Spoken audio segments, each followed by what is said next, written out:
Hey guys, welcome back to the channel. आज मैं आया हूँ एक नई वीडियो के साथ और ये वीडियो होने वाली है आइंस्टाइन के बारे में। मैंने अपनी पिछली कई वीडियोस में आइंस्टाइन का रेफरेंस दिया है और लोग जो हैं उनके कमेंट आए थे कि आइंस्टाइन के बारे में वीडियो बना देना। तो मैं कोई आइंस्टाइन फैन बॉय नहीं हूँ और बहुत सारी चीज़ें हैं जो गलत तरीके से बताई गई और मिसरिप्रेजेंट की गई, छुपाई गई, दबाई गई। और ये वीडियो इसी के बारे में होने वाली है। मैं इसमें हर एक चीज़ बताऊंगा किस तरीके से हुई, कि जो आइंस्टाइन का ये जीनियस वाला नैरेटिव है ये सही है या गलत है। और ये चीज़ इतनी सिंपल नहीं है, क्योंकि जिस तरीके से एजुकेशनल सिस्टम और एकेडमिया ने ब्रेन वॉशिंग की और चीज़ें डाल दी और फिर इंसान के दिमाग के अंदर उस ब्रेन वॉशिंग के थ्रू लोगों को दूसरी चीज़ें समझने पे मजबूर कर दिया, तो ये चीज़ें एक जाल की तरह इतनी उलझ गई कि इन्हें सुलझाना कोई इतना आसान नहीं है। तो मैं फिलहाल कोर क्लेम बता देता हूँ जहाँ पे मैं डिसएग्री करता हूँ आइंस्टाइन से, मेन स्ट्रीम एकेडमिया से। और इस पे अगर कोई भी मुझे चैलेंज करना चाहे तो वो चैलेंज कर सकता है, कमेंट में लिख सकता है। पूरी वीडियो देख लेना, सिर्फ ये 2 मिनट के क्लेम सुन के मत आ जाना, क्योंकि एंड में मैंने इसमें हर एक क्लेम पे डिटेल में बात की है, फैक्ट्स दिए हैं, हर एक चीज बताई है। क्योंकि मैंने सालों साल खर्च किए हैं अपने आइंस्टाइन के जो 2 पेपर हैं, जनरल रिलेटिविटी और स्पेशल रिलेटिविटी के ऊपर। और ये वीडियो स्पेशली आइंस्टाइन की रिलेटिविटी के ऊपर है, उसके फोटो इलेक्ट्रिक इफेक्ट के ऊपर जो उसने पहले पेपर लिखा था उसके ऊपर मैं कोई बात नहीं करूंगा। तो कोर क्लेम ठीक है, क्योंकि ये कोई क्लिक बेट टाइटल नहीं होने वाला। अगर टाइटल है वीडियो का द इल्यूजन्स ऑफ आइंस्टाइन, तो उसके बारे में ही है। सबसे पहले, स्पेस टाइम फैब्रिक होता है या नहीं होता? नहीं होता। ब्लैक होल्स होते हैं या नहीं होते? नहीं होते। टाइम डायलेशन, टाइम स्लो होता है या फास्ट होता है? नहीं होता। बिग बैंग नहीं होता, क्योंकि अगर ब्लैक होल्स ही नहीं होते तो सिंगुलैरिटी नहीं होती, और सिंगुलैरिटी नहीं होती तो फिर बिग बैंग नहीं होता।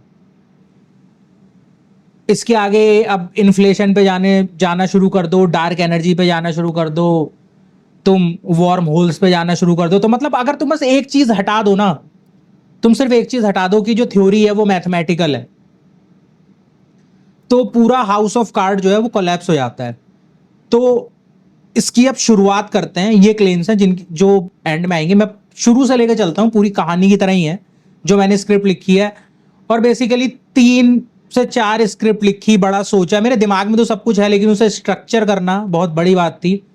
10-15 पेजेस की, बार बार काटा, फाइनली एक 16 पेज की स्क्रिप्ट तैयार की है। और फिर भी मुझे लगता है कि ये काफी नहीं होगी। और हाँ, मैं एक चीज और बोल दूं, I am not against science, I am not against math. तो ये मत सोच लेना कि मैं साइंस और मैथ के अगेंस्ट हूं। They work very well in their own domain. तो वो जो उनका स्पेस है वहां पे वो बहुत अच्छी तरीके से काम करते हैं। Mathematician come philosophy of math, philosophy of physics, philosophy of science की ज्यादा बात करूंगा, क्योंकि वो ऊपर आते हैं बेसिक इक्वेशंस से। ठीक है, तो ये एक चीज क्लियर हो गई। अब इसमें बात कर लेते हैं कि जो आइंस्टाइन के 2 पेपर थे जो मैंने बताया, उसने 1905 में दिया था STR, special theory of relativity. उसके बाद 1908 में उस पेपर के अंदर एड ऑन किए थे उसके टीचर मिन्काउस्की ने, जब उसने अपना ब्लॉक यूनिवर्स दे दिया और स्पेस टाइम 4 डायमेंशनल इंटरप्रिटेशन उसका दिया। तो उसने लेक्चर दिया था और जो बाद में पब्लिश भी हुआ। और फिर ये जो 1905 का था ये और 1908 मिल गए ना। 1905 में आइंस्टाइन ने जब अपना स्पेशल थ्योरी ऑफ रिलेटिविटी का फ्रेमवर्क दिया, तो उसने उसमें कोई 4 डायमेंशनल स्पेस टाइम फैब्रिक नहीं डाला। ठीक है, उस टाइम पे कोई ब्लॉक यूनिवर्स नहीं थी। और उसके बाद जब 1908 में मिन्काउस्की ने वो चीज उसमें डाल दी, और अब 1905 और 1908 का पेपर मिल गया। उसके बाद जो 1915 में जनरल थ्योरी ऑफ रिलेटिविटी उसने पब्लिश की, जिसमें फील्ड इक्वेशन आई, जिसे शॉर्टचाइल्ड ने सॉल्व किया, जहां से सिंगुलैरिटी निकली, जिससे ब्लैक होल निकला, और फिर वो पूरी कहानी अभी हम बात करेंगे। तो ये 2 पेपर हैं, स्पेशल रिलेटिविटी और जनरल रिलेटिविटी। ठीक है, अब बात कर लेते हैं फिजिक्स की। तो सबसे पहले फिजिक्स होती क्या है बाय डेफिनेशन? फिजिक्स की डेफिनेशन क्या है? फिजिक्स का मतलब है physical ontological reality. Study of physical ontological reality. अब लोग कहेंगे ऑन्टोलॉजिकल क्या होता है? ये ऑन्टोलॉजी अपने आप में एक सब्जेक्ट होती है। एक दिन में किसी दिन बैठ के इन सारी चीजों पे वीडियो बनाऊंगा, मैं इन सबको क्लियर करूंगा कि मेटाफिजिक्स क्या होता है, एम्पेरिसिज्म क्या होता है, एपिस्टेमोलॉजी क्या होती है, ऑन्टोलॉजी क्या होती है, फिनोमेनोलॉजी क्या होती है, और हम इन सब की बात करेंगे ताकि ये कॉन्सेप्ट पूरे के पूरे क्लियर हो जाएं, क्योंकि ये बहुत ही इंपॉर्टेंट कॉन्सेप्ट्स हैं। क्योंकि जो रियलिटी है ना, जिस तरीके से हम ह्यूमंस उसे एक्सपीरियंस करते हैं, हम तो सिर्फ एक ही तरीके से करते हैं कि मैंने आंख से देखा, मुझे बाहर कुछ दिखा, लेकिन नहीं, जो स्टडी ऑफ रियलिटी है उसके भी डिफरेंट डिफरेंट डोमेन्स हैं, और लोगों को ये बात पता नहीं होती, तो वो सारी चीजों को एक ही चीज में कोलैप्स कर देते हैं। तो हम बात कर रहे थे ऑन्टोलॉजी की, क्योंकि मैंने बोला फिजिक्स है ऑन्टोलॉजिकल रियलिटी की स्टडी के बारे में, वो होती है फिजिक्स। और जो ऑन्टोलॉजी है वो है reality independent of any observer which exist outside the external reality, और वो इंडिपेंडेंट होती है, उसे किसी ऑब्जर्वर की जरूरत नहीं है, वो ऑब्जर्वर हो या ना हो वो वहीं रहती है, और वो सिर्फ एक ही है, वो सिंगुलर है। हम सब इस एक दुनिया में रहते हैं, हम सब एक रियलिटी में रहते हैं, लेकिन हम सबके अंदर हमने उस दुनिया का एक रिप्रेजेंटेशन बना रखा है जो हमारे दिमाग के अंदर की दुनिया होती है, और जो हर किसी के अंदर के दिमाग की दुनिया अलग होती है एकदम से। इसके बाद आ जाती है एपिस्टेमोलॉजी की study of knowledge, what do you know and how do you know. इसके बाद आ जाता है मैथ। जो मैथ है वो मेन चीज है जहां पे मैं बात करना चाहूंगा। किस दिन फिलॉसफी ऑफ मैथ के ऊपर भी वीडियो बनाएंगे। फिलॉसफी ऑफ मैथ बहुत पावरफुल चीज़ है, इसके बारे में कोई बात नहीं करता, ज़्यादा वीडियोस भी अवेलेबल नहीं होती, मैंने भी बहुत सर्च किया, उसके बाद भी कुछ मतलब सब्सटेंशियल नहीं मिलता देखने को। और मैथ जो है basically it's a language.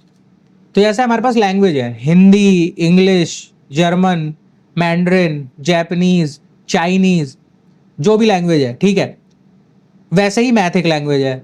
Language का मतलब क्या होता है? जब मैं ये वर्ड यूज कर रहा हूं लैंग्वेज, यहां पे फिलॉसफी ऑफ लैंग्वेज आ जाती है, तो लैंग्वेज का मतलब क्या होता है? लैंग्वेज का मतलब ये होता है कि आपने कॉन्सेप्चुअल सिंबल्स बनाए। अब वो रिटन सिंबल्स हो सकते हैं, या फिर मैं अपने मुंह से जो आवाजें निकाल रहा हूं जिसको आप सुन रहे हो अभी, लेकिन इन सिंबल्स का इन देमसेल्व्स इंट्रिंसिक कोई मीनिंग नहीं है। एग्जाम्पल, अगर मैं बोलूं वर्ड एप्पल, APPLE, ठीक है, एप्पल अपने आप में कुछ नहीं है, एप्पल जो है वो रिप्रेजेंट करता है एक चीज को, एक मटीरियल थिंग को, इन दी एक्सटर्नल ऑन्टोलॉजिकल रियलिटी, जिसकी अपनी प्रॉपर्टीज है, जिसका अपना एक रंग है, जिसका अपना एक शेप है, जिसकी अपनी एक फॉर्म है। फॉर्म वो वाली नहीं, क्या बोलते हैं, एरिस्टोटल वाली, तो उससे कंफ्यूज मत करना। मैं ये कह रहा हूं उसकी शेप जो होती है, जिस टाइप से वो शेप्ड होता है, उसके बाद उसे काटो, उसके बाद उसे खाओ, उसका एक टेस्ट है। और ये सारी प्रॉपर्टीज जो है डिफरेंट डिफरेंट, ये मिलके उसे इतना यूनिक बना देती हैं कि अगर उसे दुनिया के 100 अलग अलग फलों के बीच में रखा जाए तो वो अपने आप में एक यूनिक फल है, यूनिक फ्रूट है। तो अब जब आप एप्पल बोल रहे हो तो हर किसी को पता है आप उस यूनिक फ्रूट की बात कर रहे हो। तो वो वर्ड जो है, और चाहे अब मैं मुंह से बोलूं साउंड के थ्रू, या मैं लिखूं पेपर पे APPLE, अब अल्फाबेट जो है उनका भी कोई मीनिंग नहीं है, लेकिन वो बस उसे रिप्रेजेंट कर रहा है। तो without the representation in physical ontological external reality, जो लैंग्वेज है उसका इंट्रिंसिक कोई मीनिंग नहीं होता। अब मैथ की अगर बात कर लें तो 2 + 2 = 4 लोग कहते हैं ट्रूथ है। What do you mean by truth? कि तुमने बोला 2 + 2 = 4। अब मैं वो तो बात करूंगा नहीं जो व्हाइट हेड और रसल ने की थी कि 1 + 1 = 2 प्रूव करने के लिए उन्होंने वो प्रिंसिपिया मैथमेटिका लिख दी, 362 पेज जो थे वो भर दिए, और बाद में बोला कि नहीं हो सकता। और उसके बाद फिर गर्डल आया और उसने बोला कि भाई, तो चलो वो कहानी किसी और दिन बात कर लेंगे। मैं ये बात बोलना चाह रहा हूं, 2 + 2 = 4 ये कहां एग्जिस्ट करता है? क्या ये ऑन्टोलॉजिकल रियलिटी में है? क्या आप मुझे नंबर बाहर एक्सटर्नल रियलिटी में दिखा सकते हो? क्या नंबर यहां घूम रहे हैं कहीं हवा में, किसी अलग दुनिया में, किसी अलग प्लेनेट पे उनका एक प्लेनेट है? कहां है वो? नहीं है, वो सिर्फ हमारे दिमाग के अंदर है, ठीक है। अब दिमाग के अंदर हमें फ्रेमवर्क पढ़ा दिया गया कि भाई 2 + 2 = 4, क्योंकि हमें नंबर बता दिए गए 1 से लेकर 10 तक, और उसके बाद 11, और किस तरीके से उन्हें आगे बढ़ना है, बस ऐड करते आना, और वो सीरीज चलती चली जाएगी असेंडिंग ऑर्डर में आगे को, या डिसेंडिंग ऑर्डर में नेगेटिव की तरफ। ये पूरे रूल्स एंड रेगुलेशंस हमारे दिमाग में भर दिए गए, और वहां से हमने बोला कि 2 + 2 = 4 truth. But truth of what? Not a truth for ontological reality, external reality. External reality में नंबर्स एग्जिस्ट नहीं कर सकते। लेकिन हमें कहीं ना कहीं, जो मैंने शुरू में बात बोली कि इस स्कूल कॉलेज और यहां की ब्रेन वॉशिंग ने यह मनवा दिया कि जो मैथ है वो एक्सटर्नल रियलिटी को कॉरेस्पॉन्ड करती है। ये वर्ड ध्यान रखना, कॉरेस्पॉन्ड, कि मतलब वो बाहर एग्जिस्ट करती है। जो मैं बोल रहा था, मैं वर्ड यूज कर रहा था उस टाइम रिप्रेजेंटेशन की। लैंग्वेज रिप्रेजेंटेशनल होती है कि वो शब्द किसी रियल मटेरियल थिंग को रिप्रेजेंट करते हैं। वो चीज उन शब्दों से नहीं बनती, वो चीज है तो है और नहीं है तो नहीं है। तो आई गेस ये क्लियर हो गया हो, वरना एक दो बार और सुन लेना तब समझ में आ जाएगा। और अब यहां पे हम अपनी कहानी शुरू कर देते हैं कि 1905 में आइंस्टाइन ने अपना स्पेशल थ्योरी ऑफ रिलेटिविटी का फ्रेमवर्क दे दिया, जहां से हमें टाइम डायलेशन आ गया कि भाई जो चीज जितनी जल्दी मूव करेगी, जितनी फास्ट मूव करेगी near the speed of light, उसके लिए टाइम उतना धीरे बीतेगा। उसके बाद इस फ्रेमवर्क में आइंस्टाइन ने एक चीज की कि उसने स्पीड ऑफ लाइट को एब्सोल्यूट बना दिया और उसने स्पेस और टाइम को एब्सोल्यूट नहीं बनाया। उसने कहा कि स्पेस और टाइम रिलेटिव है। न्यूटन ने, जो इससे पहले आया था, उसने स्पेस और टाइम को स्टैंडर्ड रखा था, ठीक है। और स्पीड ऑफ लाइट की न्यूटन ने बात नहीं की थी क्योंकि उस टाइम पे वो एक्सपेरिमेंट्स नहीं हुए थे। अब यहां पे सबसे बड़ी प्रॉब्लम ये आती है, थोड़ी देर पहले हम बात कर रहा था कि हम ये भी नहीं जानते कि स्पेस और टाइम है क्या चीज। Are they really the feature of ontological external world, ontological external reality? हमें नहीं पता। इमैनुअल कांट का फ्रेमवर्क पढ़ लोगे तो उसने तो ये बात बोली है कि, मतलब इसके ऊपर भी मैं वीडियोस बनाऊंगा फ्यूचर में। इस पे ये हर एक टॉपिक जो मैं इसमें डिस्कस करने वाला हूं ना, इसके ऊपर मैं एक डिटेल वीडियो पर टॉपिक बना सकता हूं। जो मैंने ऑन्टोलॉजी की बात की, जो मैंने एपिस्टेमोलॉजी की बात की, जो मैंने मेटाफिजिक्स की बात की, अब जो मैं स्पेस की बात कर रहा हूं, और इसके बाद टाइम की हमें नहीं पता। जो इमैनुअल कांट ने बोल दिया कि हमारे माइंड की कैटेगरीज है। ये हमारा माइंड जो है ये मिरर नहीं करता वर्ल्ड को, दुनिया को, रियलिटी को। रियलिटी हमारे जो सेंसरी अपरेटस है, आंख कान नाक, यहाँ से जो कैरियर्स है, photon, sound wave, CTC, smell, ये हमारे दिमाग में जाती है। हमारा दिमाग उन्हें ऑर्गेनाइज करता है, हमें आउटपुट दिखा देता है, ये करता है ये। और टाइम जो है हमारा दिमाग उसके अंदर इंजेक्ट करता है, स्पेस जो है हमारा दिमाग उसके अंदर इंजेक्ट करता है। तो ये बोल देना कि वो फीचर हैं एक्सटर्नल रियलिटी के, ये बहुत बड़ी चीज है। ये तुमने अज्यूम कर लिया, तुम नहीं जानते इस चीज को। लेकिन क्योंकि मैथ एक ऐसी चीज है जिसमें आप अगर कोई भी चीज इमेजिन कर सकते हैं तो उसको फिर रिलेशनल प्रॉपर्टीज में डाल के वेरिएबल प्रोवाइड कर सकते हैं कि टाइम को टी कर दिया, स्पेस को एस कर दिया, एक्स वाई जेड कर दिया, ठीक है, डायमेंशंस बना दी उसकी पूरी। जब स्पेस ही नहीं तो डायमेंशन किस चीज की? ये भी बहुत बड़ी चीज है। ज्योमेट्री को उसने बोल दिया कि दिमाग में है तुम्हारे। तो मैं कांट के ऊपर वीडियो बनाऊंगा किस दिन, तो उसमें हम ये सारी बातें करेंगे। जो उसने अपना ट्रांसेंडेंटल आइडियलिज्म का फ्रेमवर्क दिया कि नूमिनल और phenomenal reality, the thing in themselves, the thing in itself जो है, हम उसे कभी नहीं जान सकते। लोग इस, मतलब कांट जो है ना भाई, कांट ने वो चीज की कि मैक्सिमम लोग, तो मुझे ये भी नहीं लगता कि समझ पाए कि कांट कहना क्या चाह रहा था। मतलब कांट की बात इतनी डीप है ना, कांट सोचते हैं कि यार उसने बोल दिया थिंग इन इटसेल्फ, वो भी प्लेटो की तरह आया और उसने बोल दिया कि भाई एक परफेक्ट वर्ल्ड है, तो बस उसने वही बात घुमा दी। नहीं, जो कांट की बात है वो बहुत ही ज्यादा डीप है। कांट ये कह रहा है कि भाई बाहर जो ये एक्सटर्नल रियलिटी है ना, ये एक है। तुम इसे जिस तरीके से देखते हो based on your sensory apparatus, तो तुम्हें अपने अंदर से ये जो दिखती है, जो तुम्हारा सब्जेक्टिव एक्सपीरियंस होता है, वो तुम्हारा दिमाग बना रहा है, वो नहीं है जो बाहर है। चलो मैं थोड़ा इजी कर देता हूं। बाहर मटेरियल एग्जिस्ट करता है, ठीक है, मेरी टेबल है, मेरी टेबल पे एक पानी की बोतल रखी है, तुम्हारी टेबल है, तुम्हारी टेबल पे तुम्हारे सामने ग्लास रखा है, तुम उसे देख रहे हो। कैसे देख रहे हो? वो ग्लास उड़ के आके तुम्हारी आंख में तो घुस नहीं जा रहा कि तुमने इस तरीके से रियलिटी के साथ इंटरेक्ट कर लिया, नहीं। There are only carriers, photons हैं जो उसके बारे में स्ट्रक्चरल इंफॉर्मेशन जो है वो कैरी करते हैं, वो उस ग्लास से निकल के तुम्हारी आंखों में जा रहे हैं, तुम्हारी आंखें उन्हें एक्सट्रैक्ट कर रही हैं, और उसके बाद वो केमिकल और इलेक्ट्रिकल सिग्नल्स में कन्वर्ट हो रहे हैं, तुम्हारे दिमाग पे जा रहे हैं। ये इनपुट है, ये इनपुट आया है बाहर से। इवन वो मटेरियल नहीं आया, सिर्फ उसको कैरी करने वाला जो फोटोन था, या इसी तरीके से डिफरेंट कैरियर्स होते हैं, इलेक्ट्रोमैग्नेटिक वेव्स होती हैं, ग्रेविटी एक कैरियर है, साउंड वेव्स एक कैरियर है। तो ये सारे कैरियर आते हैं, तुम्हारी आंख, कान, नाक, जो भी सेंसरी अपरेटस है, जो सेंसर्स हैं तुम्हारी बॉडी में, स्किन पे टेम्परेचर सेंसर्स होते हैं, ये उन चीजों को लेके एक्सट्रैक्ट करता है अंदर को, और उसके बाद इलेक्ट्रिकल केमिकल सिग्नल में बदल के दिमाग में भेजी जाती है। दिमाग में होती है प्रोसेसिंग। प्रोसेसिंग वर्ड बहुत बार सुना है, क्या मतलब है इसका? प्रोसेसिंग का मतलब यह है कि ये जो इनपुट आया ना, ये इनपुट अनकॉन्टेक्चुअलाइज्ड है, किसी को नहीं पता ये कैसे दिखता है। दिमाग प्रोसेस करके इसको आउटपुट बना देता है, इसको इंफॉर्मेशनल, इसको सही तरीके से अरेंज कर देता है जो हम समझ सकते हैं। तो ह्यूमन टेम्पलेट, जो फिनोमिनोलॉजिकल रियलिटी है ना, जो हमारे अंदर दिखती है, ये हमारी फिनोमिनोलॉजिकल रियलिटी है। Noumena, phenomena, phenomena, how we perceive what we see, that is phenomena.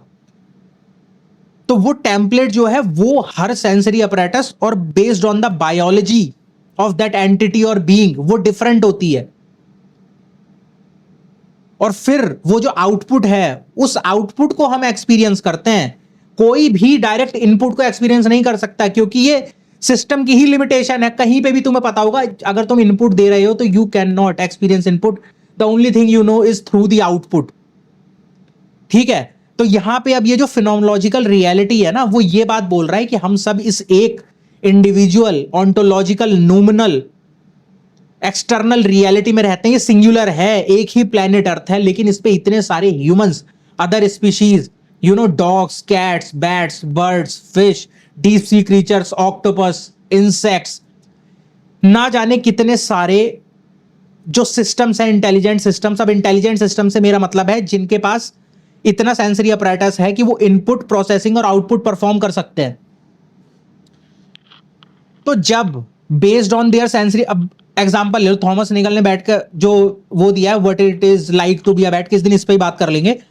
उसका जो फेमस थॉट एक्सपेरिमेंट है, खैर उसने तो छोड़ दिया और लोग इसको आज भी बात करते हैं, मैं करूंगा सिंप्लीफाई किस दिन इसको। उसने बोल दिया कि भाई बैट के पास आंखें नहीं होती, वो अंधी होती है, चमगादड़ अंधी होती है। अब वो रात को उड़ती है तो उसके पास आंखें नहीं है, फोटोन से इंटरैक्ट नहीं कर रही, उनके पास इको लोकेशन होता है।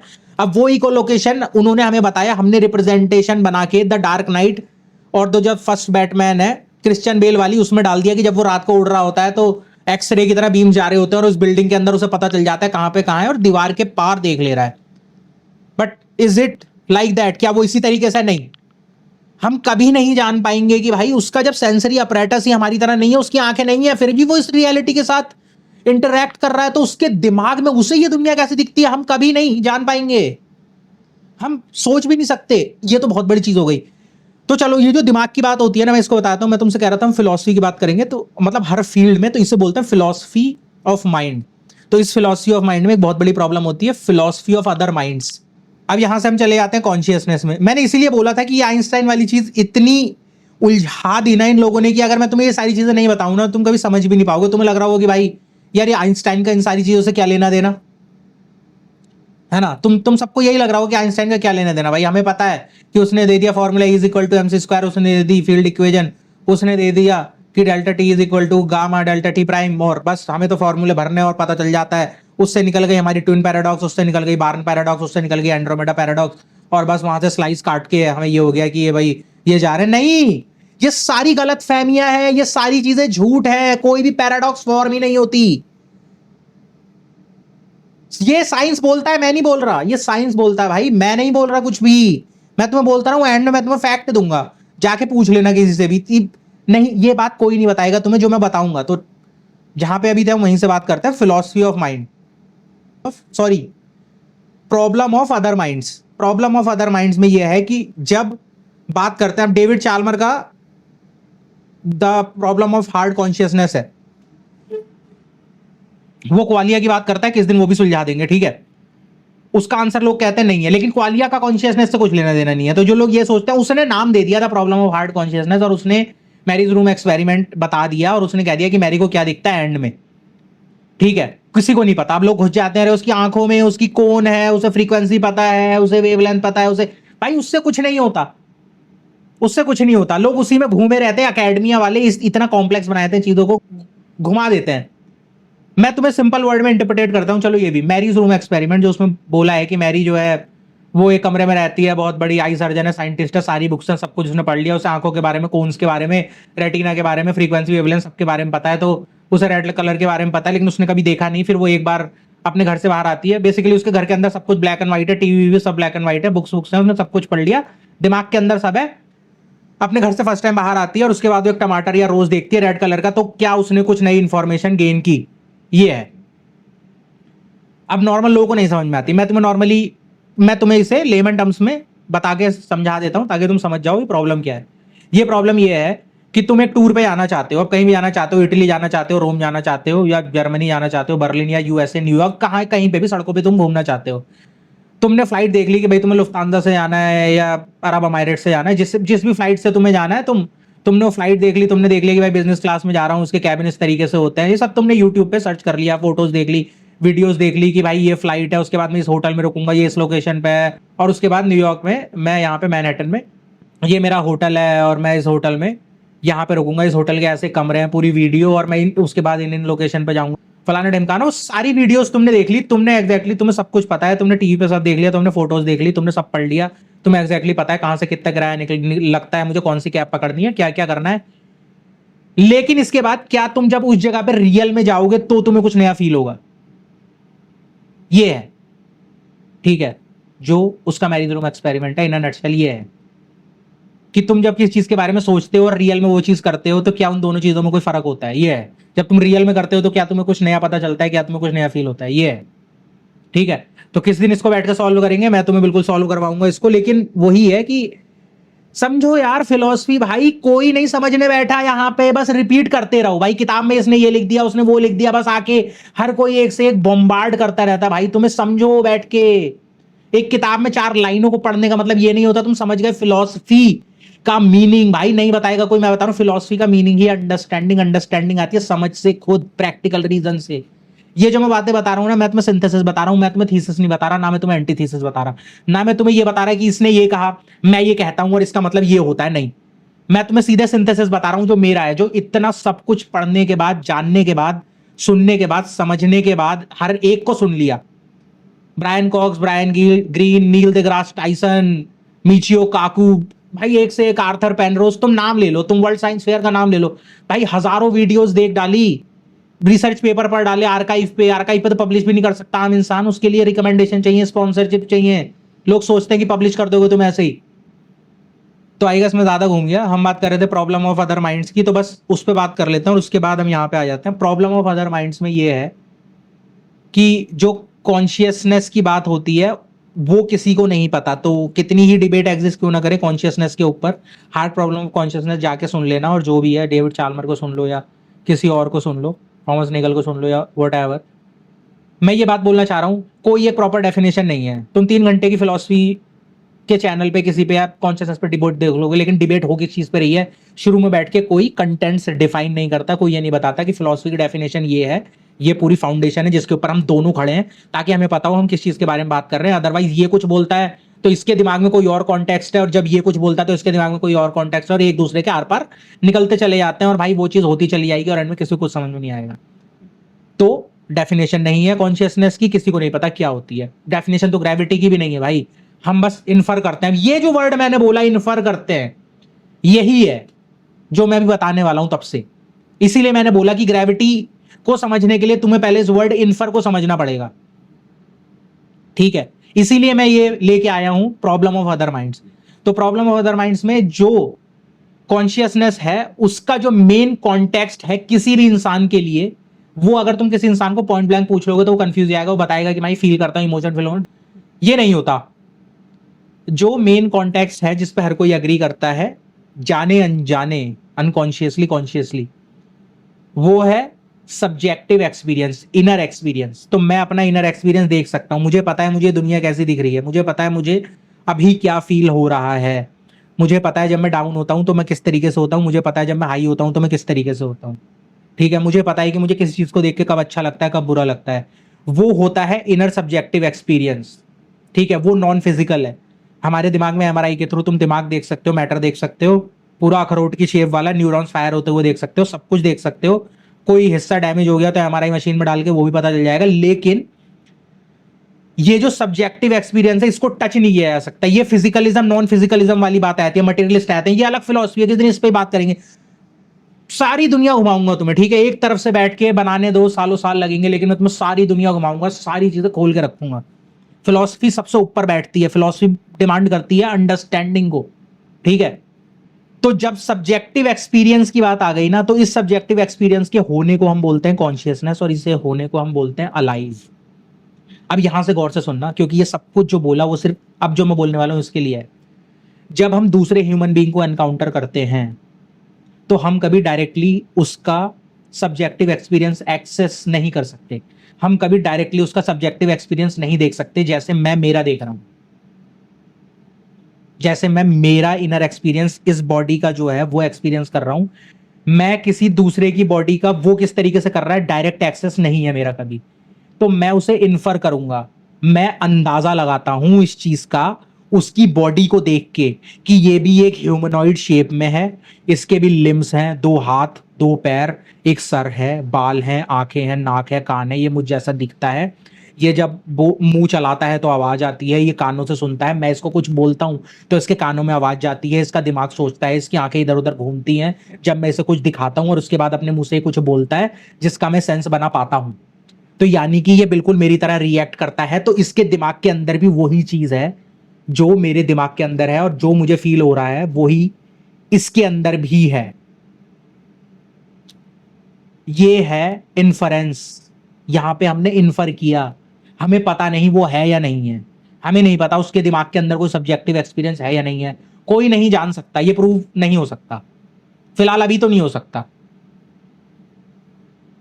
सो ये है प्रॉब्लम ऑफ अदर माइंड्स। तो हम बेसिकली मटेरियल क्वालिटी, जो बॉडी है जो मटेरियल से बनी है, और जो एक्सप्रेशंस है मटेरियल बॉडी के, हाथ पैर आंख कान, इन्हें देख के हम इन्फर करते हैं कि इसके दिमाग के अंदर एक सब्जेक्टिव एक्सपीरियंस है, तभी ये सारी चीजें हो रही हैं। तो हमने उसे सब्जेक्टिव एक्सपीरियंस दे दिया, लेकिन डायरेक्ट एक्सेस हमारे पास हमारे ही सब्जेक्टिव एक्सपीरियंस का है बस।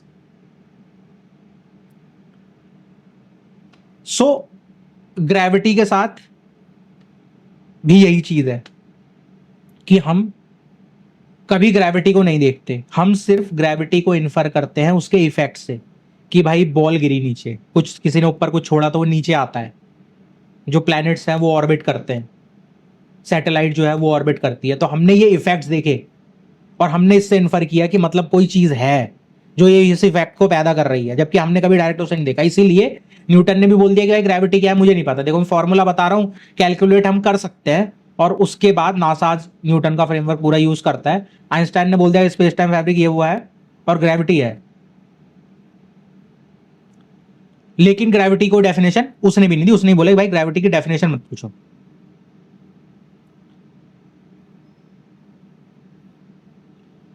ठीक है, तो यहां तक हम आ गए, अब हम शुरू कर लेते हैं। तो मैं तुम्हें यह बात बता रहा था कि सबसे बड़ी बात, जब तुमने ये बात कर ली, जब तुमने इन्फर कर लिया कि तुम देख रहे थे स्पेस और टाइम जो कि तुम्हारा दिमाग बनाता है, और तुम्हें फिनोमिनोलॉजी, जो फिनोमिनोलॉजिकल तुम्हारी टेम्पलेट है, जो दिमाग के अंदर सब्जेक्टिव एक्सपीरियंस है, उसमें बना के तुम्हें जो आउटपुट है वो प्रेजेंट करता है, और उस बेसिस पे तुम इस दुनिया को एक्सपीरियंस करते हो। अच्छा, मैं एक बात और बोलना भूल गया था, तो जो कांट का नूमेना और फिनोमेना का फ्रेमवर्क है, बहुत सारे लोग फिनोमेना नहीं समझ पाते कि भाई तो यार दिमाग के अंदर मतलब फिर मैं जैसे देख रहा हूं तो वही तो है, नहीं। यहां पे एक चीज समझो, उसने ये बात बोली कि हम सब इस एक इंडिविजुअल वर्ल्ड में रहते हैं, तो यानी कि जो सारी स्पीशीज, सारे ह्यूमन है, जिस वजह से मैं ये चीज लेके आया था प्रॉब्लम ऑफ अदर माइंड्स, कि हम सब सेम लोग इस एक ही दुनिया में रहते हैं, लेकिन हमारे दिमाग के अंदर हम लोगों ने अपनी एक अलग दुनिया बना रखी होती है, हर एक चीज को बेस्ड ऑन डिफरेंट नॉलेज। और ये मैं तब बोल रहा हूं जब हम सब ह्यूमन एक सेम स्पीशीज के हैं, सेम सेंसरी अपैरेटस लेके चल रहे हैं। लेकिन वहीं पे थॉमस निगल वाला, जो मैंने बैट वाला बोला था, उसके लिए उसकी फिनोमिनोलॉजिकल रियलिटी बिल्कुल डिफरेंट है, और सेम जितनी अदर स्पीशीज हैं, फिश बर्ड, इन सब के लिए एकदम अलग होगी। तो जो नूमना है, जो थिंग इन इट सेल्फ है, जो ये एक्सटर्नल ऑन्टोलॉजिकल रियलिटी है, ये तो अपने आप में हमेशा एक ही रहती है, लेकिन इसका रिप्रेजेंटेशन जो हमें दिखता है वो बदल जाता है। सो अब यहां पे क्वेश्चन ये आता है कि भाई लोग ये पूछते हैं कि यार आइंस्टाइन ने कैसे किया, मतलब how did he do it, उसने कैसे पेपर लिखा, कितना जीनियस था वो, दिस एंड दैट। तो इसे समझाने से पहले मैं बताता हूं उसने कैसे लिखा, मतलब जितना मुझे लगता है, वो गारंटी नहीं दे रहा है, मैं लिख के नहीं दे रहा है कि मैं, मुझे पता है, मैं उसके साथ था उस टाइम पे, नहीं था, मिशेल फोको, जिसके ऊपर पोस्ट मॉडर्निस्ट होने का इल्जाम लगता है, उसने अपने कॉन्सेप्ट दिया था एपिस्टीम का। एपिस्टीम का मतलब क्या होता है? एपिस्टीम का मतलब होता है दायरा, किसी एक एरा का, वक्त का, टाइम का दायरा, जिसके अंदर आप रहते हो तो आपको सिर्फ उतनी ही नॉलेज होती है जितनी नॉलेज उस वक्त तक उस दुनिया में डिस्कवर हुई होती है, और उसके बाद जो होगा वो अभी आपको नहीं पता, क्योंकि वो अभी तक डिस्कवर नहीं हुआ। तो हर एक माइंड उस लेवल तक ही सोच सकता है, वही उसकी लिमिटेशंस होती है। और आइंस्टाइन भी इसी लिमिटेशन में था, तो उसने कुछ ऐसा नहीं बना दिया जो उससे पहले किसी ने सोचा नहीं था या बोला नहीं था। नथिंग, मोस्टली आई मीन, मुझे तो नहीं लगता, मैंने बहुत सोचा इस बात पे, कि कोई भी चीज थीसिस में नहीं हो सकती। जो नॉवेल्टी लाई करती है वो सिर्फ सिंथेसिस में करती है, ठीक है। तो इन लोगों ने बस नया सिंथेसिस दिया, जो मैं देता हूं, मैं भी नए सिंथेसिस देता हूं। इस दुनिया में जितने बड़े बड़े इन्वेंशन होते हैं वो सब सिंथेसिस में नहीं होते हैं, थीसिस में वो चीजें फ्रैगमेंट्स में कहीं ना कहीं अवेलेबल थी, ठीक है। तो आइंस्टाइन की एपिस्टीम में चलते हैं। जब वो उस टाइम पे रह रहा था और वो जर्मनी से आता था और वो जू था, एंड बेसिकली अगर मुझे बोलना पड़े कि उसने अपने 1905 के पेपर में क्या किया, तो उसने अपने 1905 के पेपर में फिलॉसफी को मैथमेटाइज कर दिया, ठीक है। वो प्योर फिलॉसफी थी। अब 1905 वाले पेपर पे चलने से पहले हम कुछ नाम डिस्कस कर लेते हैं जिनको उसने समझा। बेसिकली तो एपिस्टीम की बात कर ले, चलो। लेट 1800s और early 1900s, before world war 1 and 2, जो जर्मनी था वो स्टिल वॉज क्रिएटिंग फिलॉसफी, और फिलॉसफी में डूबा हुआ था, जहां से हमें कॉन्टिनेंटल फिलॉसफी मिलती है, ठीक है। और वहां पे जितने भी लोग थे, जितने भी इंटेलेक्चुअल थे, वो चाहे किसी भी फील्ड में हो, वो मोस्टली फिलॉसफी में इंटरेस्टेड थे ही थे। फिलॉसफर नहीं थे, फिलॉसफी में इंटरेस्टेड थे, फिलॉसफी पढ़ते थे। तो यहाँ पे एक बात ये भी क्लियर कर लेते हैं, फिलॉसफी पढ़ने से कोई फिलॉसफर नहीं बन जाता, ठीक है। तो एक बंदा तुम्हें मिले जो कहे मैंने 1000 किताबें पढ़ ली, वो फिलॉसफर नहीं बन गया, is a scholar of philosophy, that's another thing. और एक फिलॉसफर एक वो इंसान हो सकता है इसने एक किताब ना पढ़ी हो बट फिलॉसफी कर देता है वो, ठीक है। जो नाम है जो हमें समझने होंगे, क्योंकि मैंने बात की है कि फिलॉसफी को समझना जरूरी है उस वक्त की, उस एपिस्टीम की जो चल रही थी, जिसको आइंस्टाइन ने अपने 1905 के पेपर में मैथमेटाइज कर दिया, और वो है न्यूटन। न्यूटन आया, न्यूटन ने अपनी ग्रेविटी का फ्रेमवर्क दे दिया। न्यूटन से पहले तुम्हें पता ही है कि कैपलर और गैलीलियो और इन लोगों ने जो अपना कंट्रीब्यूशन दिया, कि उसने बताया कि भाई ऑर्बिट एलिप्टिकल है, और उसने बोला कि मतलब जो कोपरनिकस था और जो डानो ब्रूनो था, इन लोगों ने भी यार अपने अपने पार्ट प्ले किए, एक एक हिस्सा बनाया, फिर वो जिक्सॉ पजल में जाके अपना पूरा फिट हुआ, फिर पूरी पिक्चर दिखी, और न्यूटन ने अपना फ्रेमवर्क दिया।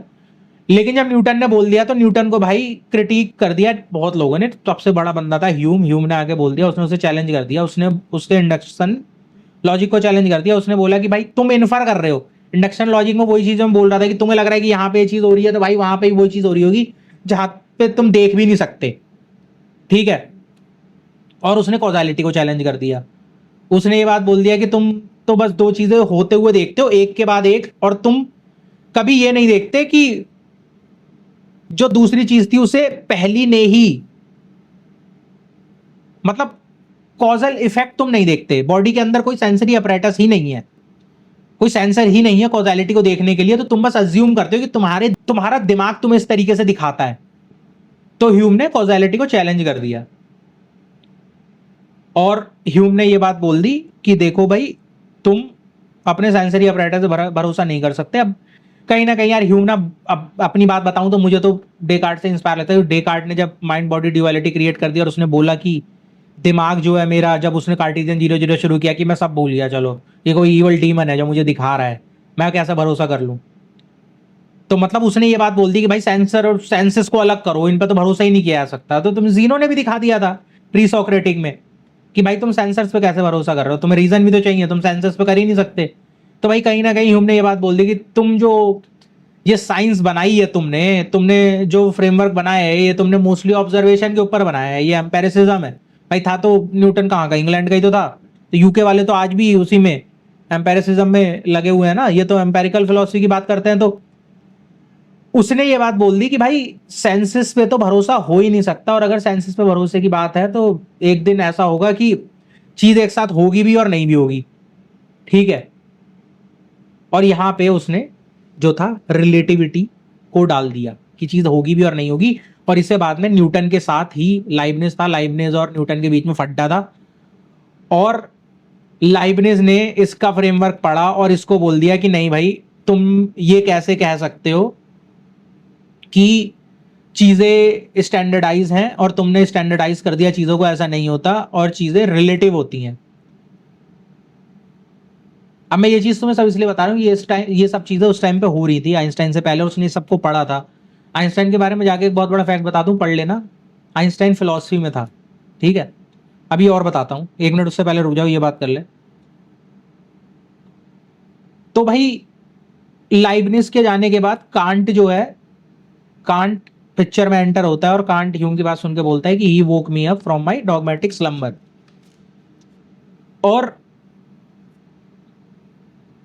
मतलब उसके बाद उसने अपनी क्रिटिक ऑफ प्योर रीजन लिख दी, और उसने ये बताया कि भाई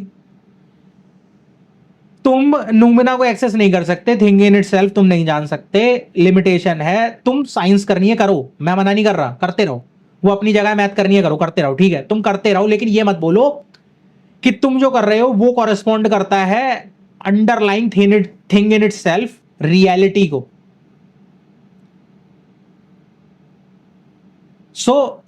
मैं ये बताना चाह रहा हूं कि आइंस्टाइन का जो 1905 का पेपर है ना, वो फिलॉसफी से आया है। और अब जो मैं बातें बता रहा हूं ये आइंस्टाइन के बारे में फैक्ट्स हैं, अगर ना हो तो तुम मुझे आगे बता देना कि मैं गलत हूं। कि आइंस्टाइन जो था एक बहुत बड़ा कांटियन था, वो कांट की उसने पूरी फिलॉसफी पढ़ी थी, और वो बहुत इंस्पायर्ड था उससे।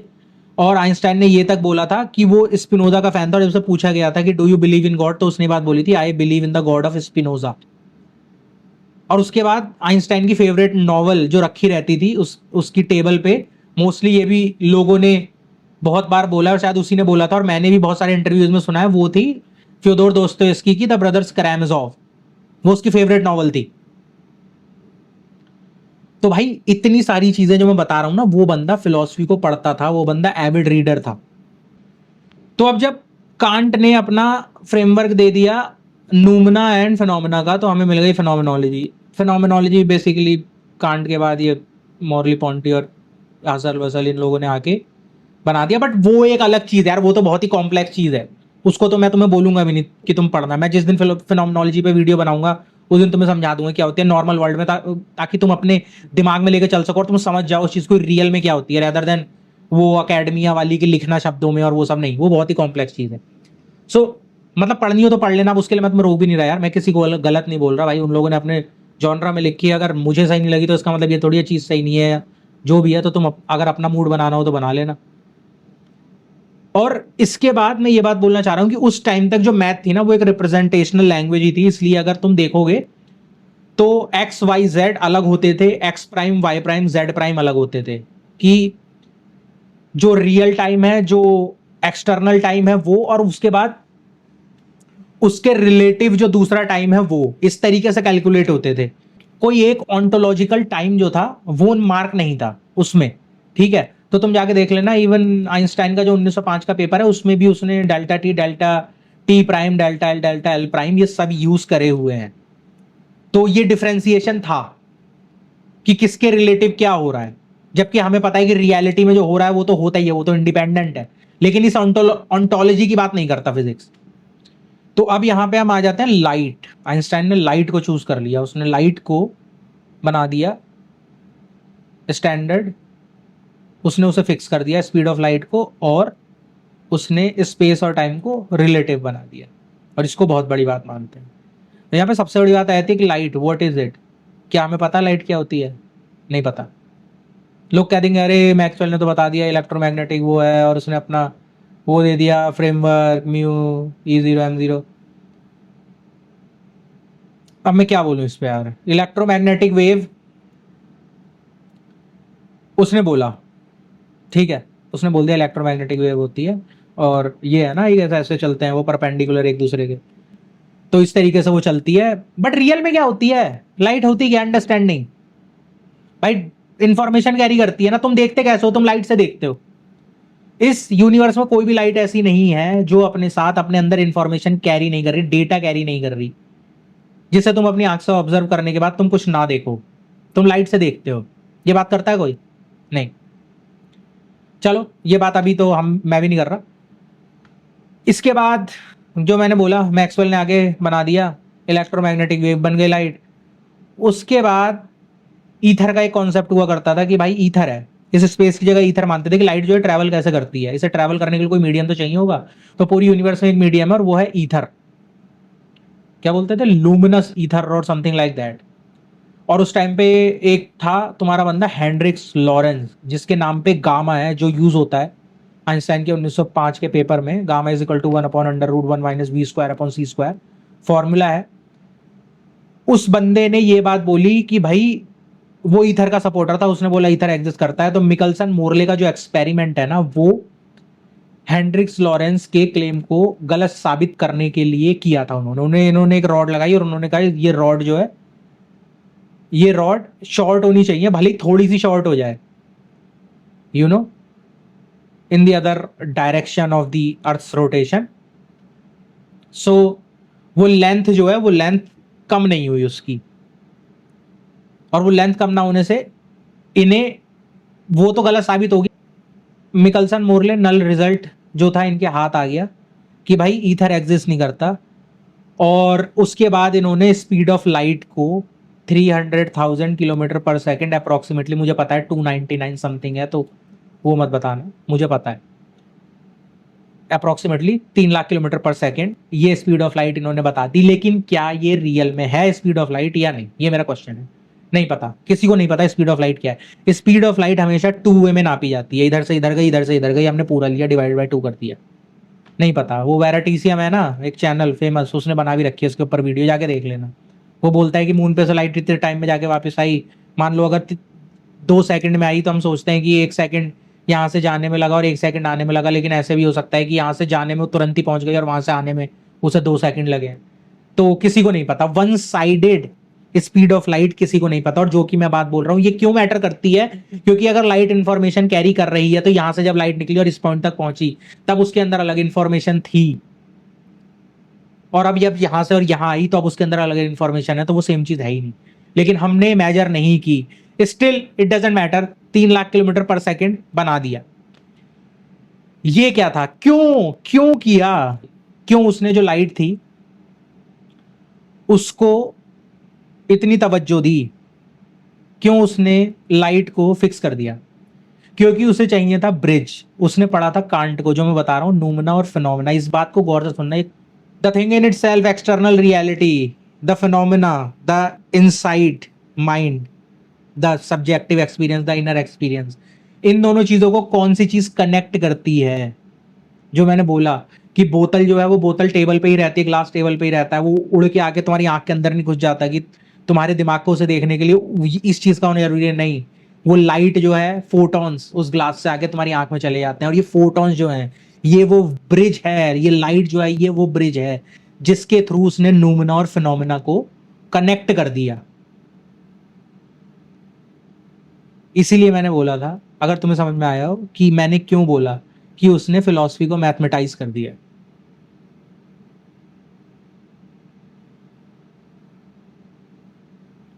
सो नूमना, लाइट, फिनोमेना। नूमना बाहर, लाइट से हमारी आंख में, हमने देखा फिनोमेना, ठीक है।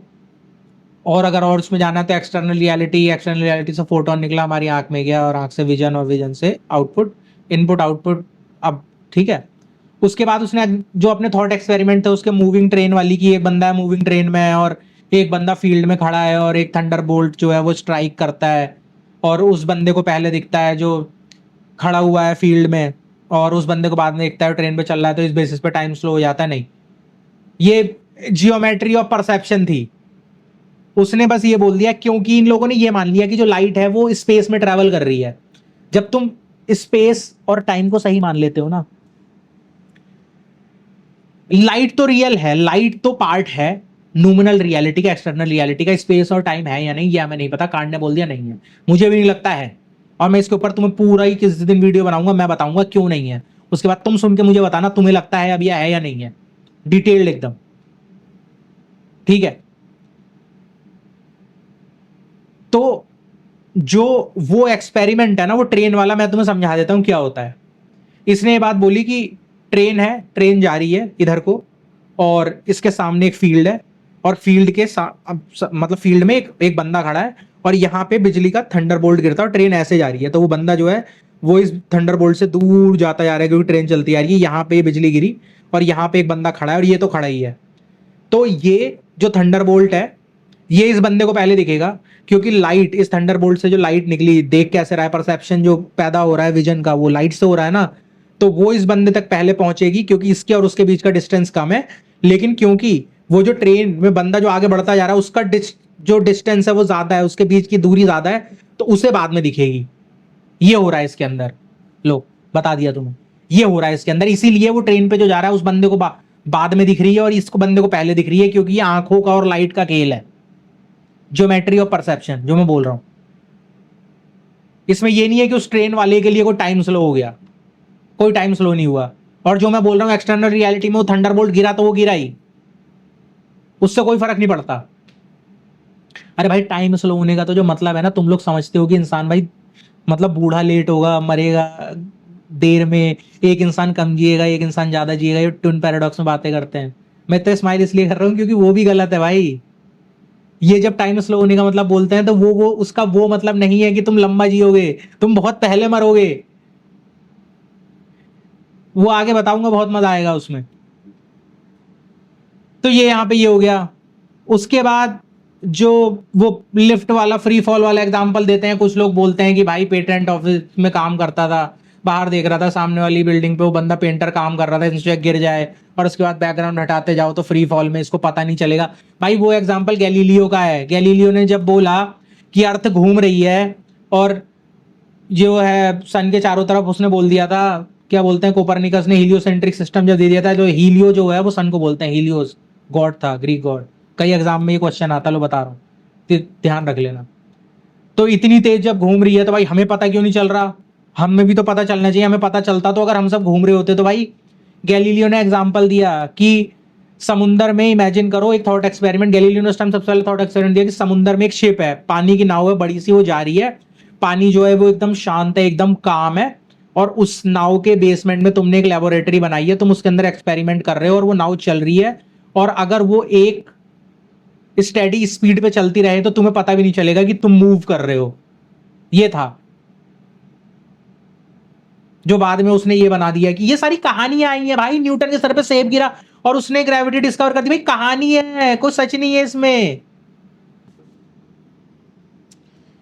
इससे निकल के फिर हमें मिल जाते हैं भाई ट्विन पैराडॉक्स की, भाई एक बंदा वही है, दूसरा बंदा गया वो लेके आ गया रूट, और ये वाला बंदा जो होता है बूढ़ा हो गया और वो जवान है। भाई पैराडॉक्स नहीं निकलती किसी थ्योरी में से, अगर थ्योरी सही है तो।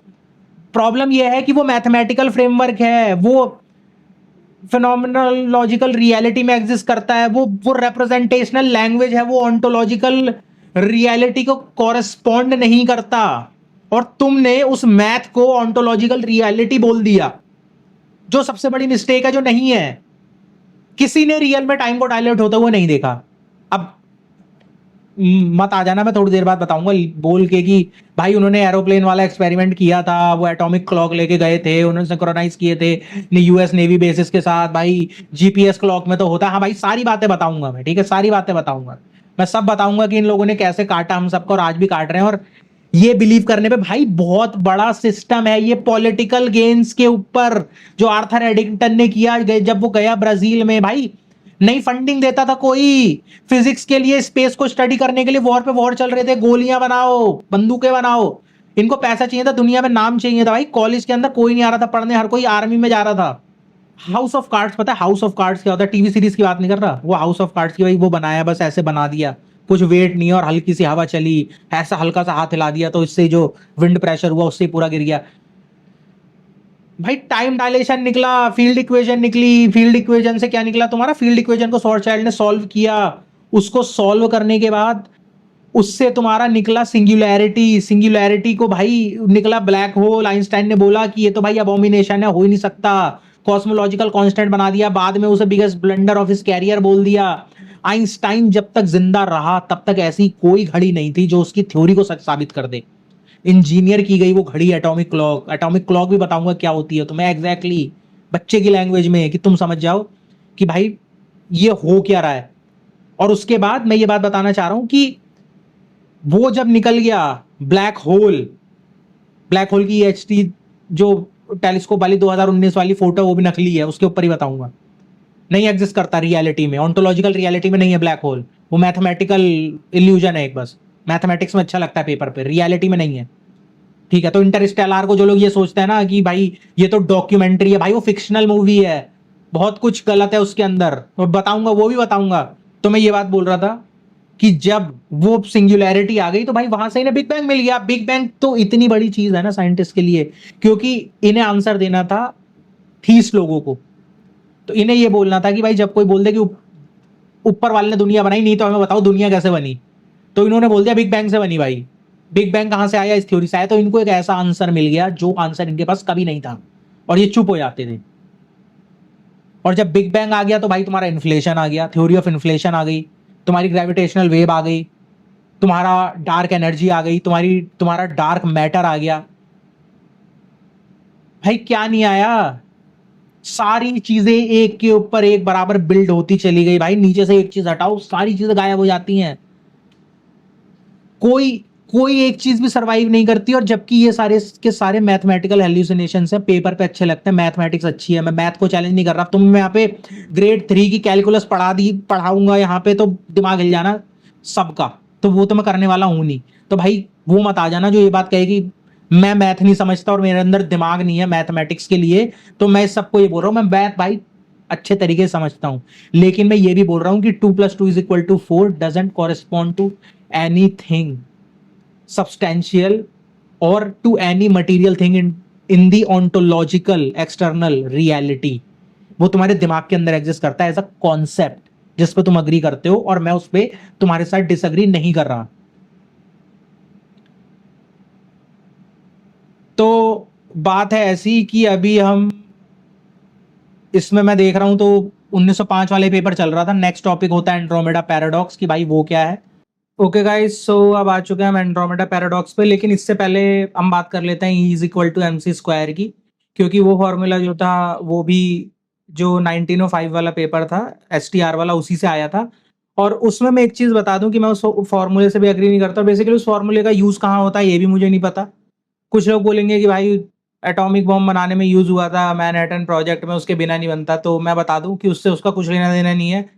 बस आइंस्टाइन के ऊपर लगा देते हैं कि उसके उस फॉर्मूले से डिस्कवर हुआ, जबकि उसका फॉर्मूला होता ना ही वो प्रोजेक्ट मैनहट्टन की टीम में था।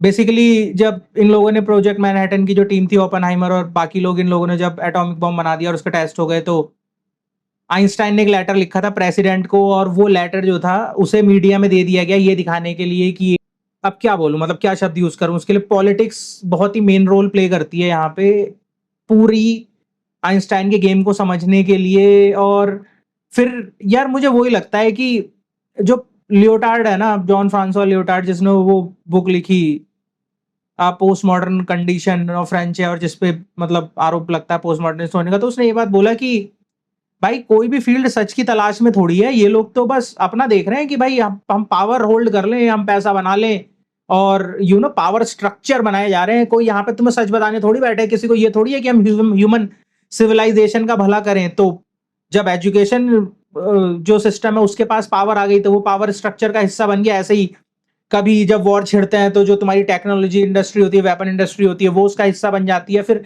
इस तरीके से पावर स्ट्रक्चर बदलता रहता है, और ये इसका गेम है। तो इसीलिए जो मैं बोल रहा था कि वो लेटर मीडिया में दे दिया था इन लोगों ने, जो आइंस्टाइन ने लिखा था एटॉमिक बॉम्ब के लिए कि तुम्हें ये नहीं बनाना चाहिए था, क्योंकि आइंस्टाइन जो था, मैंने बताया था, वो एक जू था और वो जर्मनी से आया था, और उस टाइम सेकेंड वर्ल्ड वॉर चल रहा था और Hitler and Nazi and all, और इन्होंने उसको असाइलम दिया था। तो ये दिखाने के लिए कहीं ना कहीं कि इन्हें बाद में इन्होंने वो बॉम्ब बाद में जापान के ऊपर जब गिरा दिया, नागासाकी और हिरोशिमा पे, और उससे पहले भी क्योंकि इन्हें पता था कि ये यूज तो हो ही सकता है, तो वो ब्लेम इनके ऊपर ना आए कि इन्होंने ह्यूमन एट्रोसिटीज जो है क्रिएट किया और इन्होंने मिलियंस को मार दिया, और इन्होंने वो बॉम्ब जानबूझ के बनाया ही इसलिए था। इसलिए कहीं ना कहीं उस ब्लेम को शिफ्ट करने के लिए, और ह्यूमन साइकोलॉजी का गेम जो होता है कि दिखाने के लिए कि ये एक जू था आइंस्टाइन, और ये वहां से आया था और इसे नफरत थी नाजीज से, और हम उनके खिलाफ लड़ रहे थे, और उनसे लड़ने के लिए इस बंदे ने बनाया तो ये कहीं ना कहीं पावर और स्ट्रेंथ दिखाए और रेजिलियंस दिखाए, फाइटिंग स्पिरिट दिखाए, रेदर देन ये कि तुमने एक वेपन ऑफ मास डिस्ट्रक्शन बना दिया। तो E is equal to MC square का कोई लेना देना नहीं है। पहली बात तो मैं ये बात बता दूं, E is equal to MC square बहुत फेमस फॉर्मूला है, ये ओरिजिनल फॉर्मूला नहीं है, ये रेस्ट मास का फॉर्मूला है। ओरिजिनल फॉर्मूला जो है वो है E is equal to 1 upon gamma E MC square. तो गामा वही लॉरेंस फैक्टर हेनरिक लॉरेंस से आता है, 1/√1 - V² अपॉन C स्क्वायर। और जब रेस्ट मास पे कोई चीज है तो V 0 हो जाता है, और उसके बाद वो वाला पॉइंट जो है पूरा वो 1 हो जाएगा और MC स्क्वायर रह जाता है।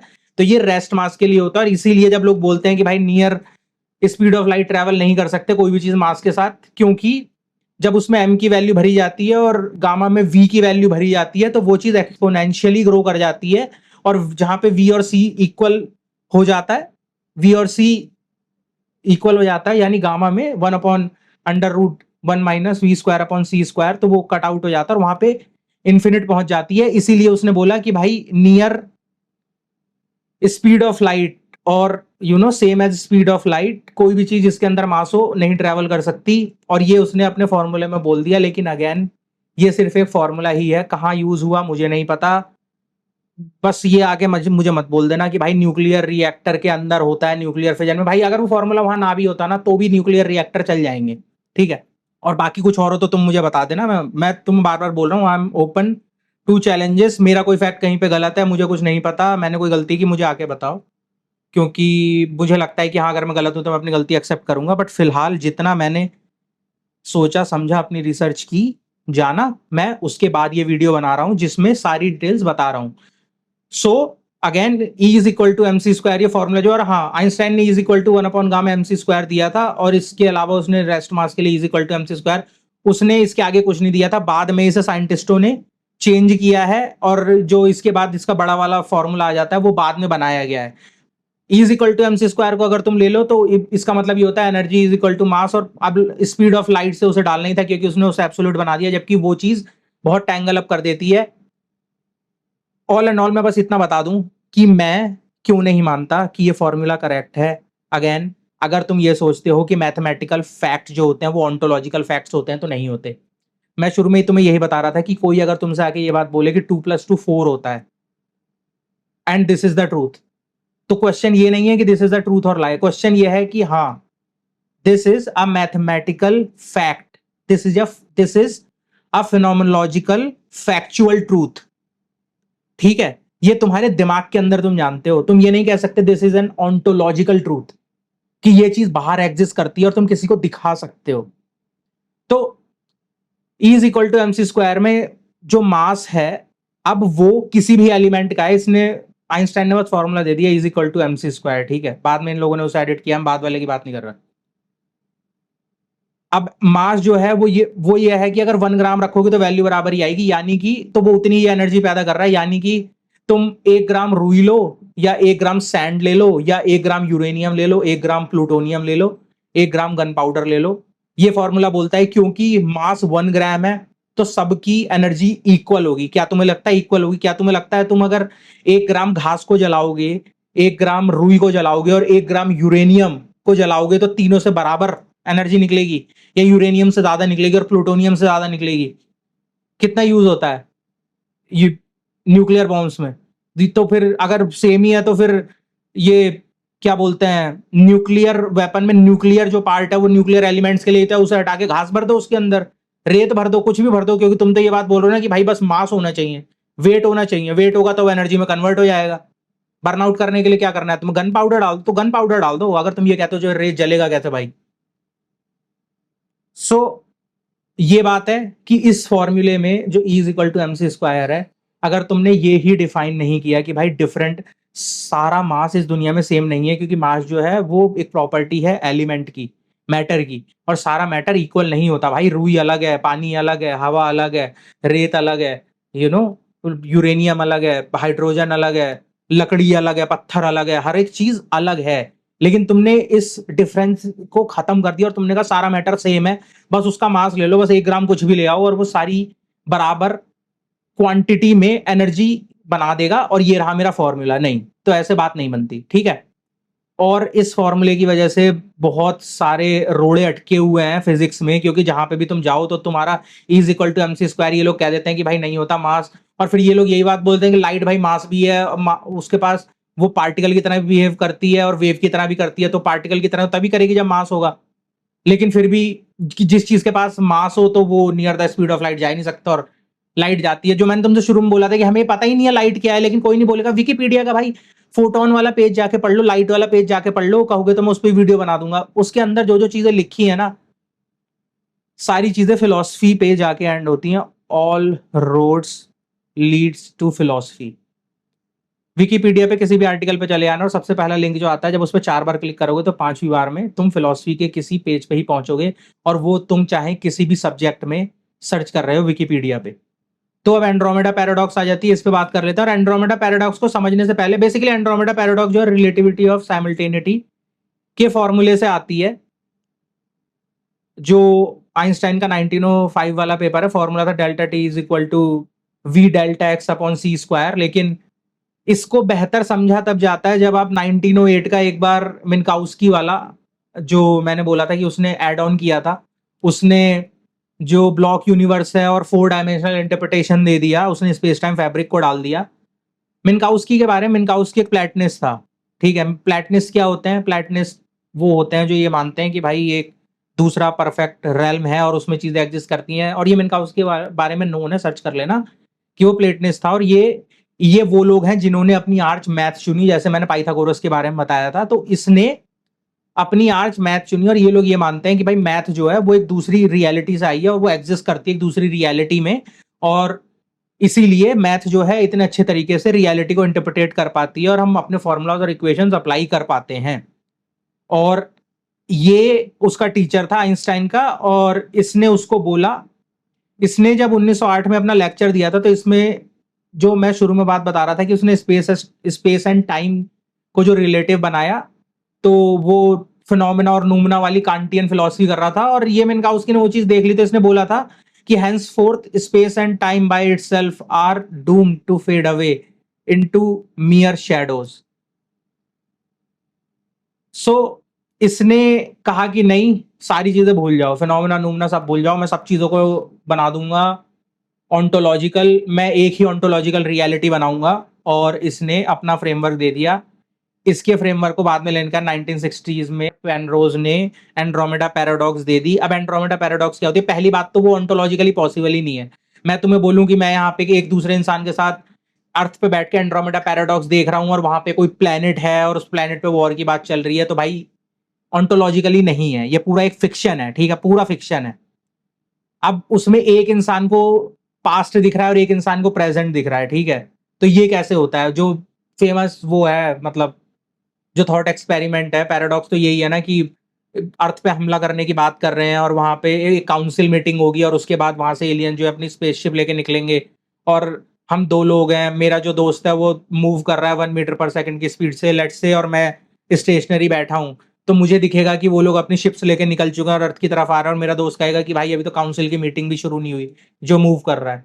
तो ये जो डिफरेंस है ये कैसे आ गया? तो ये नील deGrasse टाइसन ने अभी आई गेस पिछले साल या उससे पिछले साल वीडियो बनाई थी अपने उस दोस्त हकीम के साथ। आई डोंट नो, अगर नाम गलत प्रोनाउंस किया हो तो करेक्ट कर देना, उसके लिए सॉरी। तो उस वीडियो के बाद भाई नील deGrasse टाइसन भी नहीं समझ पाया उसमें, और जो दूसरा बंदा था वो भी नहीं, और उसको देख के हजारों लोगों ने वीडियो बना दी समझाने के लिए कि कैसे हो रहा है, क्या हो रहा है, और ना जाने क्या क्या इधर उधर घुमाया, जो कि कुछ भी नहीं था। मैथ की एक सिंपल ट्रिक है, मैं बता देता हूँ। फॉर्मूला है उस जो मैंने बोला रिलेटिविटी ऑफ साइमल्टेनिटी का, v is equal to, sorry, delta T is equal to v delta X upon C square, ये था 1905 में। लेकिन जब मिन्काउस्की ने 4D इंटरप्रिटेशन दे दिया और उसने ब्लॉक यूनिवर्स बना दिया पूरा स्पेस टाइम का, तो उसमें उसने बोला कि स्लाइस कट जाएगा, ठीक है। मैं यहाँ पे बैठा हूँ स्टेशनरी, मेरे लिए ऐसे स्लाइस कटेगा, मेरा दोस्त मूव कर रहा है उसके लिए ट्रायंगुलर स्लाइस कटेगा, टाइम की स्ट्रीम है, तो मैं इधर देख रहा हूँ, मेरा दोस्त जो है पास में देखेगा जो मूव कर रहा है, तो यानी टाइम डायलेशन हो गया।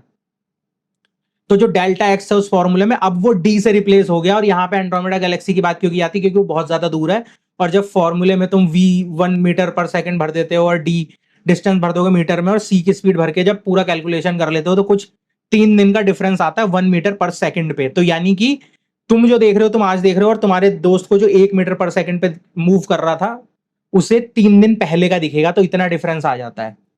तो ये बस उस फॉर्मूले की ट्रिक है, उस फॉर्मूले के थ्रू ये पता चलता है। उसके थ्रू अगर कोई तुम्हें ये बताए कि मैं तुम्हें बताता हूं ये कैसे हो रहा है, तो नहीं बता सकता कोई।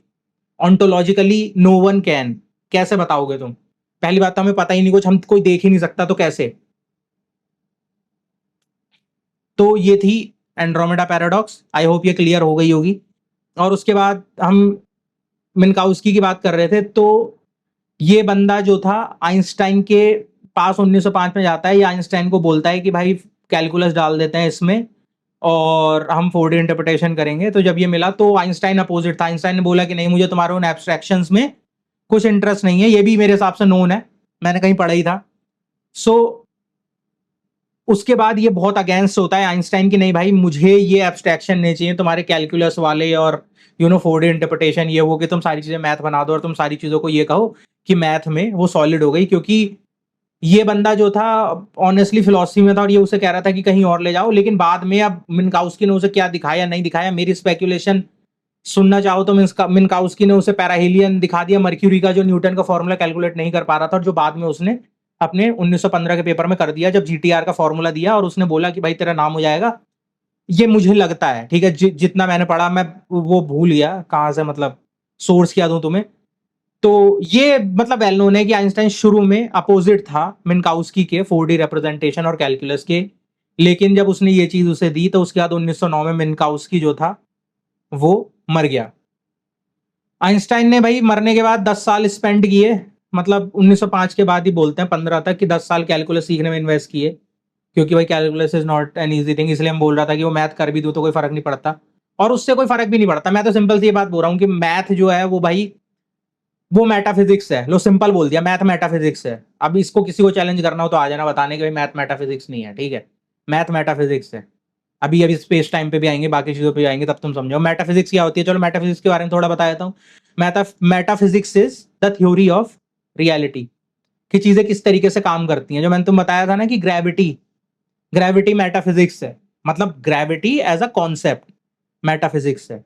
हम उसका इफेक्ट देखते हैं, हम चीजों को गिरते हुए देखते हैं, इक्वेशंस हमारी काम करती हैं, हमने रॉकेट भेजे हैं, सारी चीजें सही हैं, इक्वेशन सही है। मैं उसके अगेंस्ट कुछ नहीं बोल रहा, न्यूटन वाली कुछ कुछ भी नहीं बोल रहा।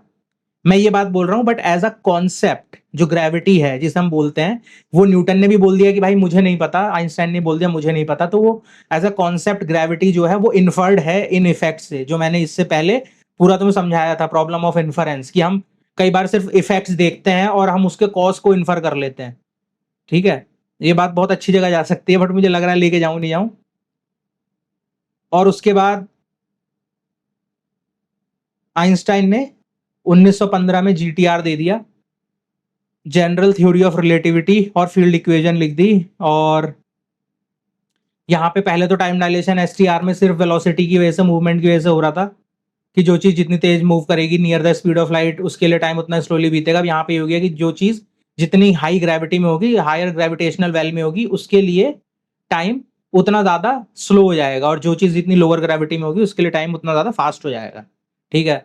और उसके बाद स्वॉर्चचाइल्ड था, ये स्विट्जरलैंड का सिटीजन था, वहां से वॉर से आया था। इसने, ये फर्स्ट बंदा था जिसने फील्ड इक्वेशन सॉल्व की और सिंगुलैरिटी दिख गई, और सिंगुलैरिटी से ब्लैक होल बन गया। आइंस्टाइन ने उसको देखा, और आइंस्टाइन को जब पता चला ये सॉल्यूशन, स्वॉर्चचाइल्ड रेडियस बोलते हैं इसको, ठीक है, सर्टेन रेडियस के बाद जब कोलैप्स हो जाता है स्टार, उसके बाद आइंस्टाइन ने बोला कि नहीं ये तो अबोमिनेशन है, नेचर ऐसा अबोमिनेशन कभी क्रिएट नहीं करेगा। और फिर इसने जाके करेक्ट करने के लिए अपने फॉर्मूलाज को कॉस्मोलॉजिकल कांस्टेंट दिया, जिससे बाद में इसने biggest blunder of his life बोला। अब इसके बाद एक बंदा था यूके में, आर्थर एडिंगटन, वो बंदा पढ़ता था इसके पेपर, और वो यूनिवर्सिटी में था, और एक अच्छे मतलब लेवल पे, अच्छी पोस्ट पे ही था वहां पे। और उस टाइम पे, वॉर के टाइम पे, जो गवर्नमेंट फंडिंग थी और बाकी सारी चीजें, ये पॉलिटिक्स का गेम है, ठीक है, पूरा। लोग बताते हैं कि अरे वो ब्राजील के एक्सपीडिशन पे उसने फोटो खींची एक्लिप्स की, और स्टार की पोजीशन उसने बोली थी शिफ्ट होगी, क्योंकि लाइट जो होती है बैंड हो जाती है। और उसने भाई, वो बहुत ही ब्लरी फोटो है, इंटरनेट पे सर्च करके देख लेना, वो इधर उधर रिजल्ट किए थे। मुझे पता है वो एक्सपेरिमेंट बाद में फिर किया इन लोगों ने आइंस्टाइन के मरने के, और वो सही था, बट हम उस टाइम की बात कर रहे हैं, ठीक है। तो आर्थर एडिंगटन ने जब ये पेपर पढ़े, तो भाई उस टाइम पे ये था कि पैसा जो था, गवर्नमेंट जो था, वो सारी फंडिंग मिलिट्री में भेज रही थी, लोग मिलिट्री में जाना चाहते थे, और मतलब यार देखो, साइंस एक अलग चीज है, टेक्नोलॉजी एक अलग चीज है, और ये वाली जो एस्ट्रोफिजिक्स और ये वाली फिजिक्स हो गई, ये एक अलग चीज है। तीन ना अलग चीजें हैं, ये सबसे पहले समझ लेना। ठीक है, टेक्नोलॉजी को सेम साइंस नहीं बोलते। कोई तुमसे ये बोले ना science is equal to technology, नहीं, ये बहुत अलग चीजें होती हैं ये। तो ये वाला जो फिजिक्स था ना कि हम स्पेस में देखेंगे और स्टार्स को देखेंगे और उसके लिए फ्रेमवर्क बनाएंगे, थ्योरीज बनाएंगे, फलाना ढिमकाना, ये चीजें, इन चीजों में लगता है बहुत पैसा। ठीक है, अब उसी उसी कहानी को ले लो। अच्छा, मेरे दिमाग में वो आ गया, ठीक है, क्या, डाइसन स्फीयर आ गया। अब लोग ना डाइसन स्फीयर को बहुत बोलते हैं कि अरे भाई, मतलब इलोन मस्क ने बोल दिया कि हम भाई डाइसन स्फीयर बना लेंगे, और तुम्हारा वो ओपन एआई का फाउंडर कौन है, उसने बोल दिया कि हम तो डाइसन स्फीयर, मतलब डाटा सेंटर यहाँ नहीं चल रहे, हम तो सन के चारों तरफ स्वॉर्म करके बना लेंगे। भाई डाइसन स्फीयर, जो वो डाइसन बंदा था, वो उस बंदे ने मजाक में लिखा था। ठीक है, उसने मजाक में लिखा था, क्यों?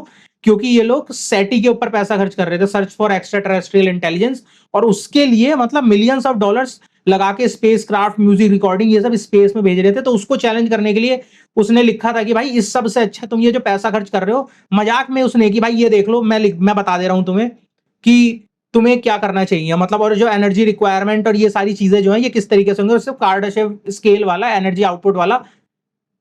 तो मतलब डीप में जाओ ना तब पता चलता है। तुम वो पेपर पढ़ो, में वो घर पे पढ़ा होगा ही, मैंने एक बार निकाला था, और उसके बाद ही जब मैंने उसमें रिसर्च की तब मुझे पता चला था it was a joke from the side of Dyson himself. लेकिन लोगों ने उसे इतना सीरियसली ले लिया, और उसके बाद स्टार ट्रैक और इन जैसे प्रोग्राम्स ने उन्हें इतना डाल दिया कि लोगों को लगने लगा कि भाई ये तो सच है, कितना मतलब कितना इंटरेस्टिंग वो है, और सही में एलियंस ऐसे यूज करेंगे। नहीं भाई, हेलिश कंडीशन में नहीं बन सकता।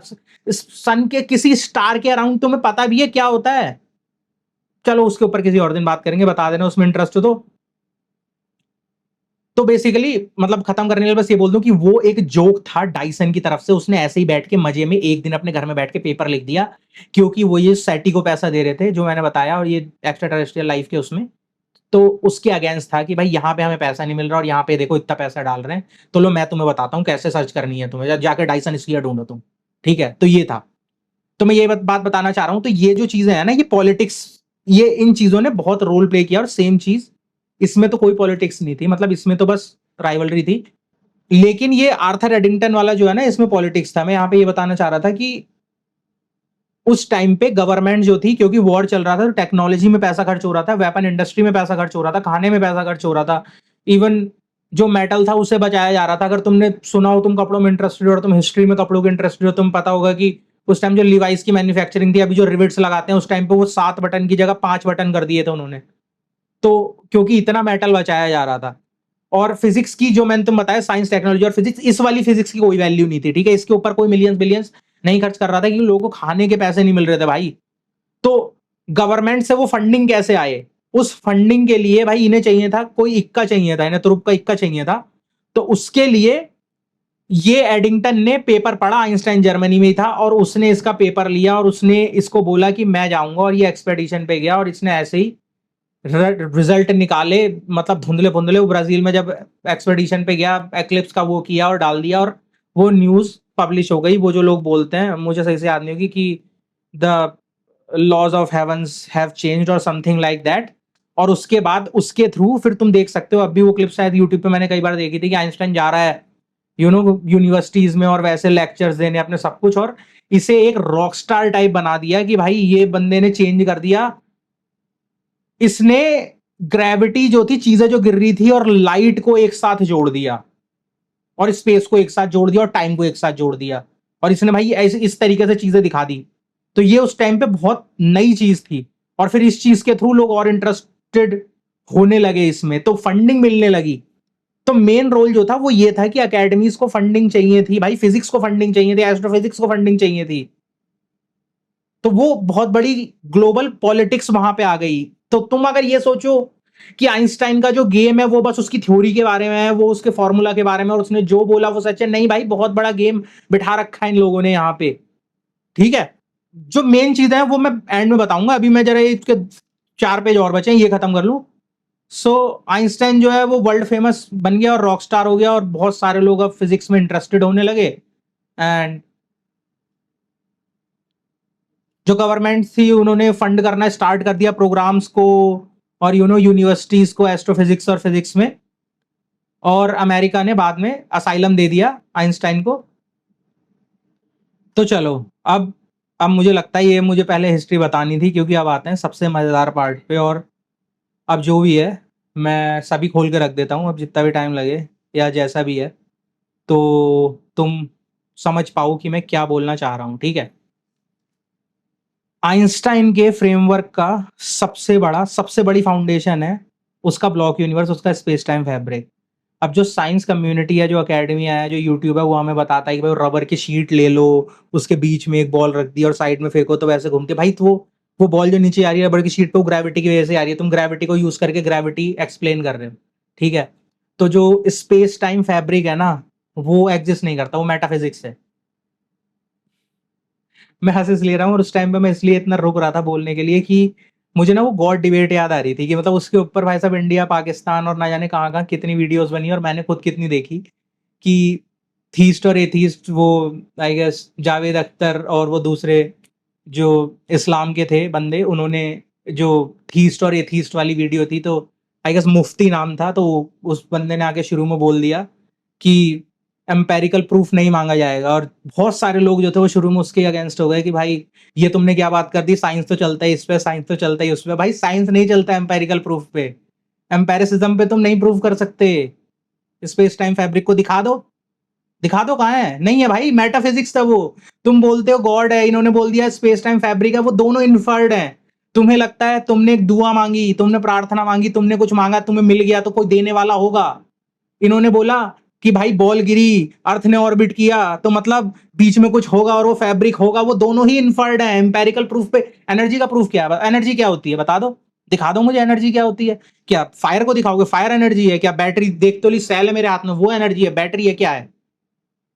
मैथ दिखा दो मुझे, मैथ का एम्पेरिकल प्रूफ दिखा दो, प्रूफ कर दो, बताओ ना क्या होता है भाई। वन अगर इतना आसान होता, तुम्हें जो लगता है ना तुम्हें मैथ आती है, मतलब कि 2+2=4, भाई तुम्हें नॉर्मल फिलोसॉफिकल अंडरस्टैंडिंग होगी तुम्हारी कि नंबर एक सीरीज में असेंड होते हैं और डिसेंड होते हैं, कि वन से अगर ऊपर जा रहे हो तो असेंड हो रहे हो, और नीचे जा रहे हो तो डिसेंड हो रहे हो। तो अगर तुम्हें 2+2 बोल दिया, तो तुम्हें दो के ऊपर दो सीढ़ियां और चढ़ जानी है, और तुम्हारा 4 आ गया। भाई ये मैथमेटिकल प्रूफ नहीं है, फिलोसॉफिकल प्रूफ है।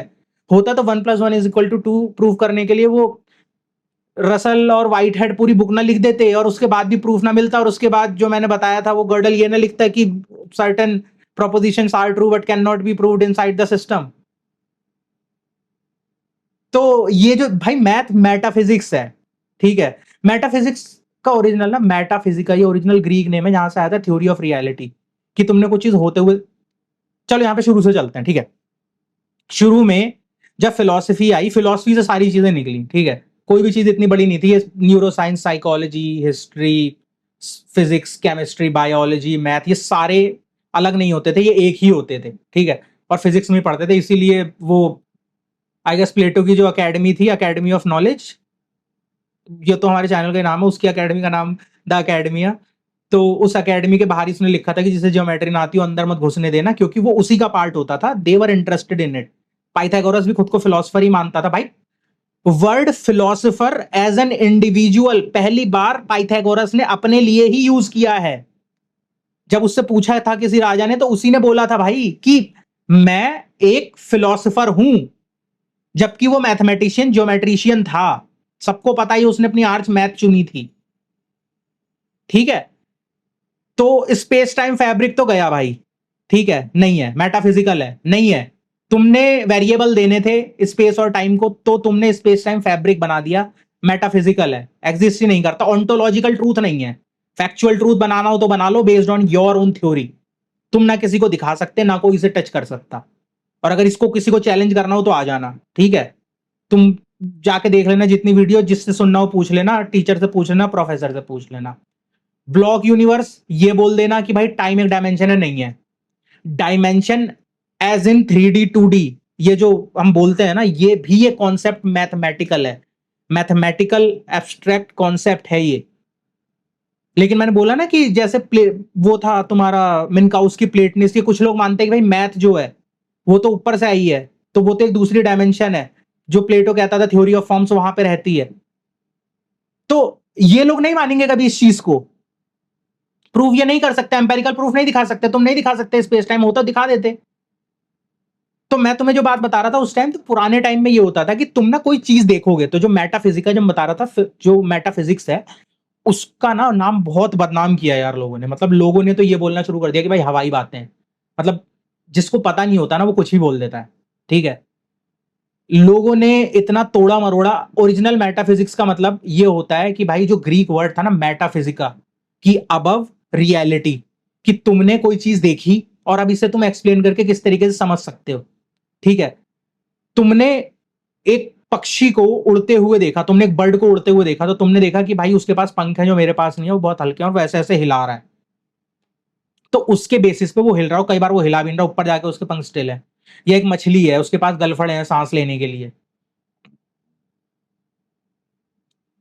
तो जब तुम ये थ्योरीज इन्फर करते हो ना, मतलब तुमने एक ऑब्जर्वेशन की, तुमने एक ऑन्टोलॉजिकल ऑब्जर्वेशन की एक्सटर्नल वर्ल्ड में, और अब तुमने उस चीज को देखने के बाद वो फिनोमेनॉन जो तुमने ऑब्जर्व किया अब वो किस तरीके से हो रहा है, उसके लिए तुमने एक एक्सप्लेनेशन बनाया। वो एक्सप्लेनेशन मेटाफिजिकल है, तुम्हें भी नहीं पता। ये था ओरिजिनल मेटाफिजिकल का मीनिंग। उसके बाद उस मेटाफिजिकल को लेके अब तुमने बना लिया कि भाई मैंने एक पत्थर है, मैंने उसको धक्का लगाया और वो मूव करने लगा। तो मुझे अगर उसका इतना वेट है और मुझे उसे इतनी तेज चलाना है, तो मुझे उस पर कितनी जोर से धक्का लगाना पड़ेगा। शुरू में तो तुमने तुमने मतलब ये पता लगा लिया ना कि भाई ये पत्थर है, मैं इस पे धक्का लगाता हूं तो ये मूव करता है। तो ये तो रियल ऑन्टोलॉजिकल ऑब्जर्वेशन हो गई, ठीक है। ये अब तुम्हें, तो ये जो ऑब्जर्वेशन की तुमने कि तुम हो पत्थर है और वो आगे बढ़ रहा है, ये ऑन्टोलॉजिकल ऑब्जर्वेशन है कि तुमने तीन चीजें ऑब्जर्व की ना, या दो चीजें, कि एक तुम हो और एक पत्थर है और तुम ऐसे उसे धक्का मारते हो तो आगे बढ़ता है। तो अब यहां पे तुमने सिर्फ मटेरियल ऑब्जर्व किया है। लेकिन ये सोचना कि ये धक्का मैंने लगाया है और मैंने कॉज किया है और ये पत्थर मूव कर रहा है, ये मेटाफिजिकल एक्सप्लेनेशन है उस चीज का, ठीक है। तुमने कॉज देखा नहीं, तुमने ये देखा तुमने उसे हाथ टच किया था और वो मूव करने लगा, तुमने बस इतना देखा। तुम्हारे अंदर से कोई चीज निकल के उसके अंदर नहीं चली गई। और कई लोगों को ये सिमिलर लग रहा हो ओकेजनलिज्म से या बाकी चीजों से, मतलब बना देंगे उसके ऊपर वीडियोस। ओकेजनलिज्म जो था अल गजाली का, और उसको कैसे मतलब चैलेंज किया था बाद में, और कंटिजेंसी आर्ग्यूमेंट लोगों को नहीं समझ में आती, उसे भी डिबंक कर देंगे। थॉमस एक्वाइनस ने दी थी। लोग कहते हैं भाई ये डिराइव कैसे हो गया, तुम नेसेसरी बीइंग पे कैसे पहुंच गए, इनफाइनाइट रिग्रेस। भाई वो सिलोजिज्म का चक्कर है, वो सिलोजिज्म से ड्राइव होता है, वो एरिस्टोटल का है। उसको भी कर लेंगे, कलाम कॉस्मोलॉजिकल आर्ग्यूमेंट को भी कर लेंगे कि टाइम आया तो इनफाइनाइट रिग्रेस नहीं हो सकता, certain thing at a certain point T और एक्स पे, समझ रहे हो। तो मैं ये बात बोल रहा था, तो ये मेथड था साइंस का, कि तुमने एक ऑब्जर्वेशन की, उस ऑब्जर्वेशन के बाद जो तुमने ऑब्जर्व किया फिनोमेनॉन, तुमने उसके लिए एक मेटाफिजिकल एक्सप्लेनेशन बनाया। उसके बाद चीजों को अलग करके उनको तुमने वेरिएबल्स दिए, कि मैंने जो मैं जोर लगा रहा हूं उसे मैंने बोल दिया है फोर्स है। पत्थर जो है इसके अंदर वेट है तो ये मास है, ये जो मूव कर रहा है उसे मैंने एक्सेलरेशन बोल दिया। अब फिर मैंने उसे इक्वेशन बनाई F is equal to M में, और मैंने ये बोला कि भाई अब इसमें भर के कैलकुलेट कर लो, और उसके बाद हम बाहर इस जो हमारे पेपर पे आएगा, पेपर पे मैंने भर के कर लिया। और अब उसको मुझे पता चल गया, तो अब मुझे फिर कितना जोर लगाना है उसे काउंट करने के लिए एक मशीन बनानी पड़ेगी, और फिर मैं उतना जोर लगाऊंगा, और फिर हम रियलिटी में इस फॉर्मूले को वापस अप्लाई करेंगे मटीरियल पे, और देखते हैं चलता है या नहीं चलता, ठीक है। तो मैथ का जो दर्जा था वो सबसे नीचे था, कि हम पहले रियलिटी में ऑब्जर्व करेंगे किसी भी चीज को, और फिर उसे मेटाफिजिकल उसके एक्सप्लेनेशन ढूंढेंगे, फिर वेरिएबल्स प्रोवाइड करेंगे, फिर इक्वेशन बनाएंगे, और फिर इक्वेशन में वैल्यू भर के सॉल्व कर लेंगे।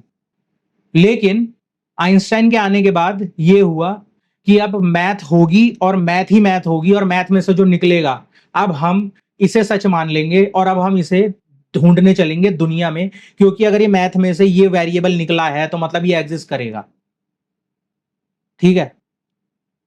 और यहां से पूरा खेल जो है वो शुरू होता है, क्योंकि यहां से जो है हमने सिंगुलैरिटी से निकाला ब्लैक होल, ब्लैक होल से निकाल दिया हमने बिग बैंग। बिग बैंग जो है ना, बिग बैंग वो सबसे ज्यादा इंपॉर्टेंट इसलिए है क्योंकि बिग बैंग के अलावा ना साइंस के पास कोई आंसर नहीं है।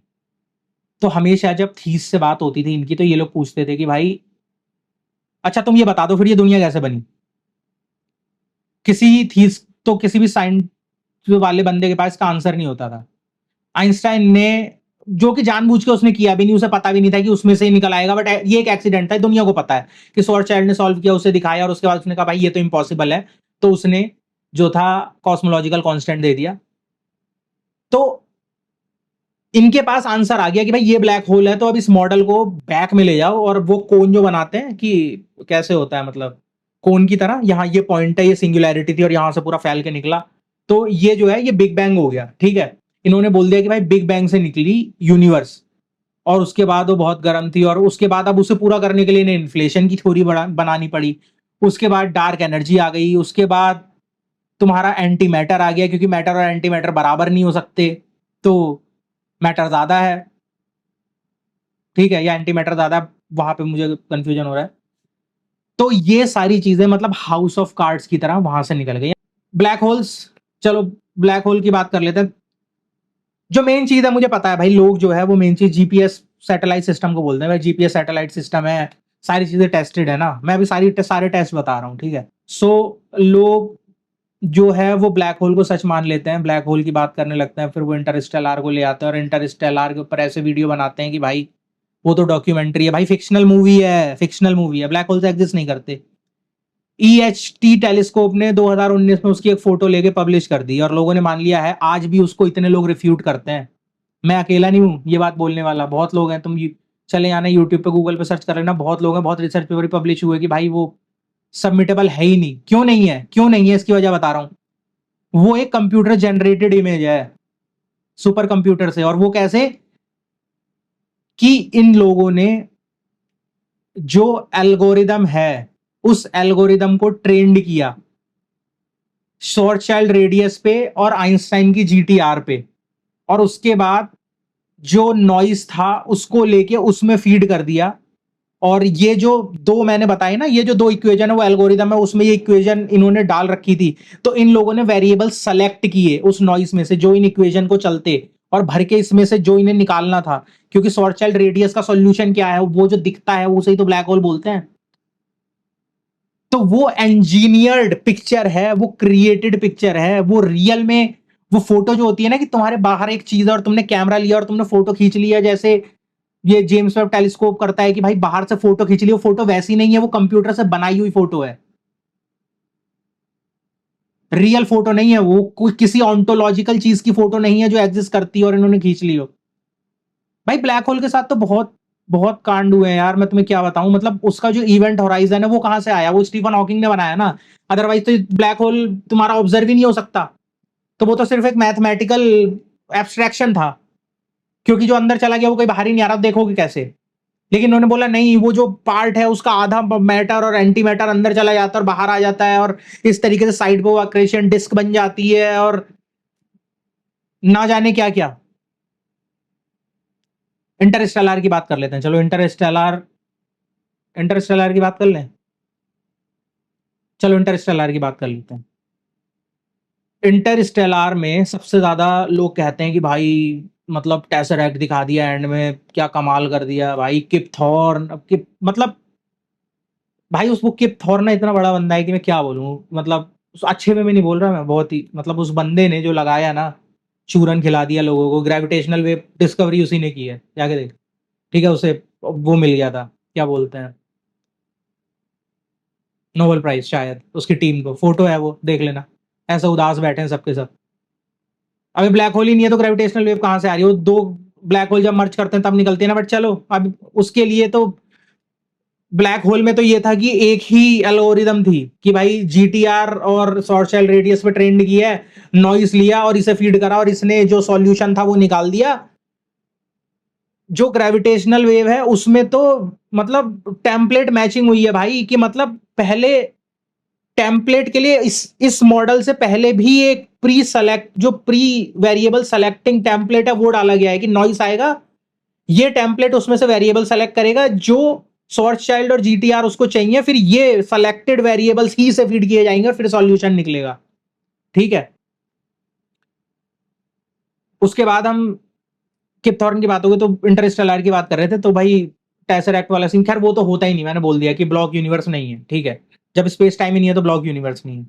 टाइम ट्रैवल इम्पॉसिबल है, किस दिन इस पे अलग बात कर लेंगे और मैं तुम बता भी दूंगा, समझा भी दूंगा क्यों इम्पॉसिबल है, क्यों मैं ये बात बोल रहा हूँ। ऐसे ही नहीं बोल रहा हवा में कि ऐसे ही बोल दी, नहीं। अब आइंस्टाइन वाले आ जाएंगे, नहीं ब्रो सीटीसी और क्लोज टाइम कर्व्स लेके हम कर सकते हैं इनफाइनाइटली लॉन्ग सिलेंडर। भाई इनफाइनाइट इन्फिनिटी एग्जिस्ट करती है ऑन्टोलॉजिकल रियलिटी में? इन्फिनिटी है? नहीं है। इन्फिनिटी तो सबसे गंदा कॉन्सेप्ट है मैथ का, कि तुम रियल में वो एग्जिस्ट ही नहीं करती, लेकिन तुम मानते हो कि एग्जिस्ट करती है कोई चीज जो हमेशा चलती रही, कभी रुकेगी नहीं। वो ऑन्टोलॉजिकली हो ही नहीं सकती, पॉसिबल ही नहीं हो सकता। और इन्फिनिटी की वजह से तो आधे से ज्यादा मुझे लगता है कि जो मुझे प्रॉब्लम्स दिखती हैं वो उसकी वजह से दिखती हैं, लेकिन चलो छोड़ो। सो दूसरा, या मेरे हिसाब से कई लोगों का सबसे फेवरेट सीन वो वाटर प्लैनेट वाला है, कि ठीक है भाई कि कितने दिन होते हैं, 1 घंटा 21 साल के बराबर और समथिंग, गार्गेंचुआ ब्लैक होल के पास वो प्लैनेट है और प्लैनेट के बाहर उन्होंने अपनी स्पेसशिप पार कर रखी है। तो मैं पहली बात ये बता दूं, सीन में जो रिप्रेजेंटेशन है ना बिल्कुल गलत है। ऐसा नहीं हो सकता है कि जो मतलब ब्लैक होल के पास प्लैनेट है उस पर टाइम इतना धीरे बीत रहा है, क्योंकि वहां पे भाई ग्रेविटी वेल जो है वो इक्वल मात्रा में एक्सपेंड हो रहा है ना बाहर को। ऐसा थोड़ी कि भाई ये प्लैनेट है, प्लैनेट ही जो है बस वो ग्रेविटी वेल में है और तुरंत उसके ऑर्बिट के बाहर तुम्हारी स्पेसशिप खड़ी है और उस वो ग्रेविटी वेल के बिल्कुल ही बाहर है। तो मैं ये बात बताना चाह रहा हूं कि उसमें वो जो शिप है ना, वो शिप जो है वो अर्थ की रिप्रेजेंटेशन है, क्योंकि अर्थ उस गार्गेंचुआ से इतना दूर है, इतने लाइट ईयर्स।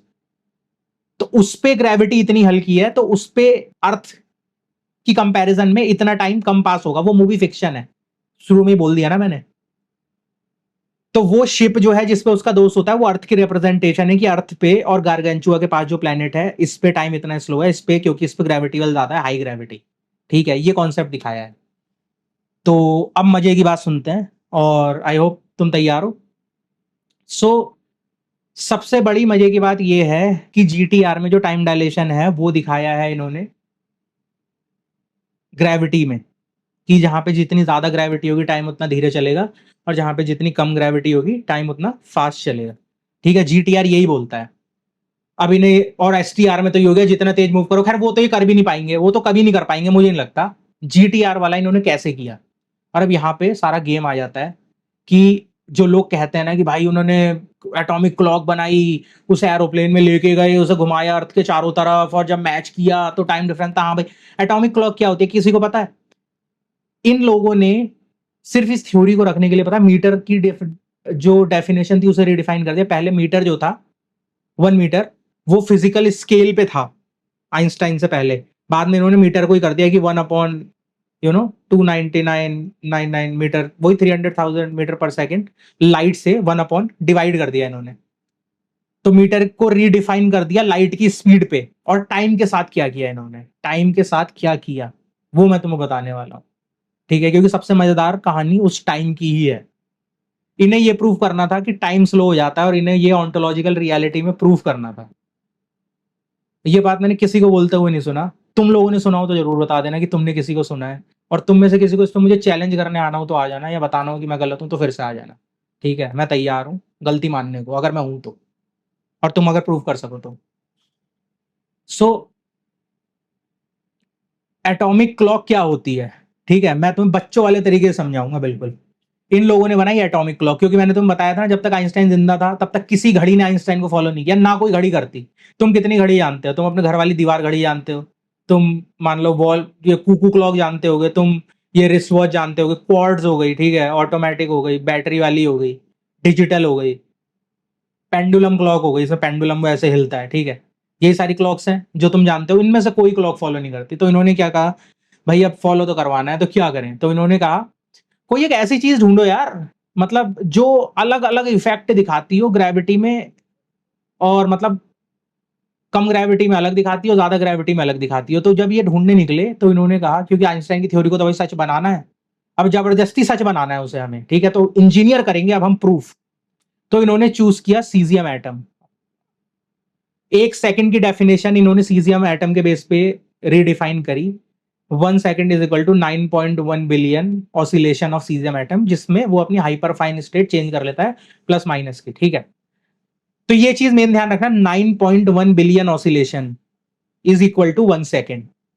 तो सीजियम क्लॉक जो होती है, जो एटॉमिक क्लॉक जिसे बोलते हैं, सीजियम होता है, एक और होता है दूसरा कोई मतलब एलिमेंट जिसको ये यूज करते हैं, बट अब सीजियम एटम की ही बात कर लेते हैं, मेनली वही यूज होता है। तो सीजियम एटम इन्होंने रखा बीच में और एक सिस्टम है जो उसे मॉनिटर कर रहा है, और 9.1 बिलियन ऑसिलेशन जैसे ही होते हैं वो उसे काउंट कर देता है एज 1 सेकेंड।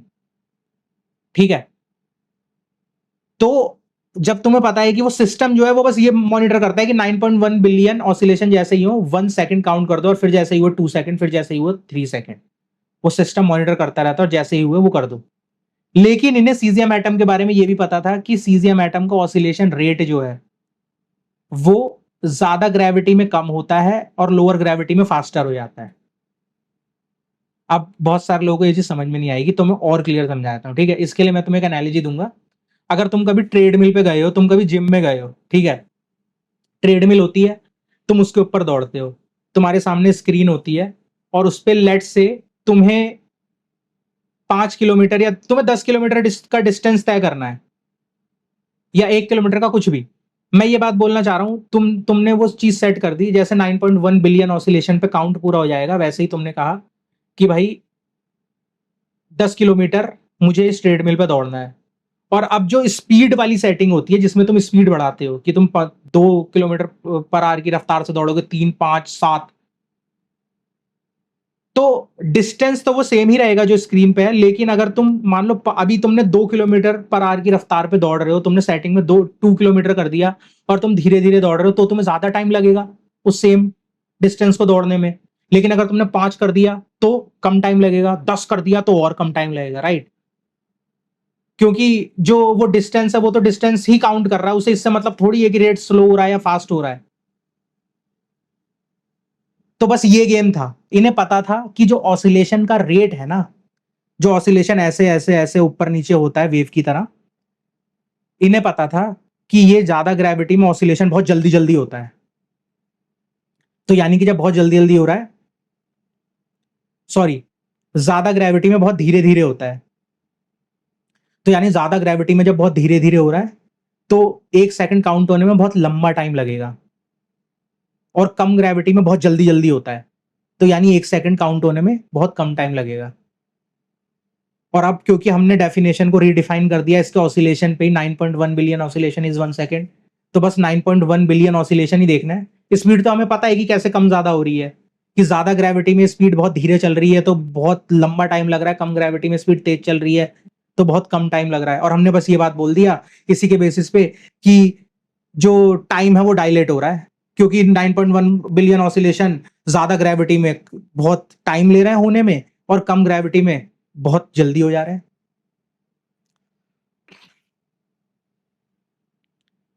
और इसी के ऊपर इन्होंने जीपीएस क्लॉक बना दी। ठीक है, तो वेराटीजियम वो यूट्यूब चैनल है, मुझे लगता है तुम में से बहुत सारे लोग देखते भी होंगे, और उसमें फिर उस बंदे ने एक वीडियो बनाई थी, और मतलब मुझे भी यार इन चीज़ों को देखना बड़ी हंसी आती है एट दिस पॉइंट। और उसमें वो बात कर रहा था, आई गेस यूरोप में, यूरोपियन यूनियन में उन लोगों ने कोई मतलब सैटेलाइट छोड़ी होगी और वो डी ऑर्बिट हो गई, और उसके अंदर एटॉमिक क्लॉक थी, तो वो वीडियो बना रहा है कि we used it to prove Einstein's GTR time dilation, और हमने उसे देखा किस तरीके से मैच हो रही थी। भाई सीजियम एटम है उसके अंदर, इन लोगों ने चूज ही उसे इसलिए, भाई मिलियंस ट्रिलियंस ऑफ चीजों में से सिर्फ एक चीज को तुमने ऐसी चूज किया, वो भी जिससे कोई आम इंसान जानता भी नहीं, और उसके बेस पे तुमने 1 सेकंड को रीडिफाइन कर दिया। टाइम तो कोई जानता भी नहीं, और उसके बेसिस पे तुमने फिर ये कह दिया कि भाई टाइम डायलेट हो रहा है।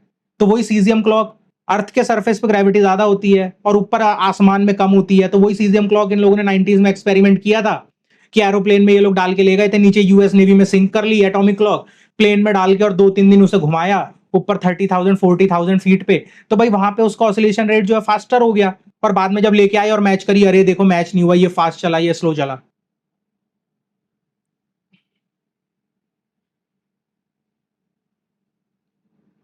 और बस इस तरीके से कर दिया काम। ये है सच टाइम डायलेशन का। और फिर इन्होंने जीपीएस सैटेलाइट सिस्टम बना लिया, अरे लेकिन अब एसटीआर वाला टाइम डायलेशन तो रह गया, उसमें वो 45 माइक्रोसेकंड का पीछे करना पड़ता है हमें, वरना वो मूव हो रही है और सिस्टम पीछे हो जाएगा। भाई वो 3 वे सिस्टम बनाया इन्होंने, कि सबसे पहले तो जो सिस्टम इनका यूएस नेवी बेस में रखा हुआ है वहां पे जिससे सिंक होती है वो सैटेलाइट, और वो सैटेलाइट से सिंक होता है तुम्हारे हाथ में मेरा फोन है या जो भी इंस्ट्रूमेंट है। और ये पूरा सिस्टम इंजीनियर्ड है भाई। तुमने अगर कोई थ्योरी बनाई और तुम उस थ्योरी को नेचुरल लॉस की थ्योरी बोल रहे हो, तो तुम आर्टिफिशियल प्रूफ क्यों प्रोड्यूस कर रहे हो? तुम मशीनें बना के क्यों दिखा रहे हो, नेचुरल फिनोमिनॉन में दिखा दो ना। आप कोई म्यूऑन्स बोलने मत आ जाना, म्यूऑन्स का अलग सीन है, उसके ऊपर किसी और दिन बात करेंगे।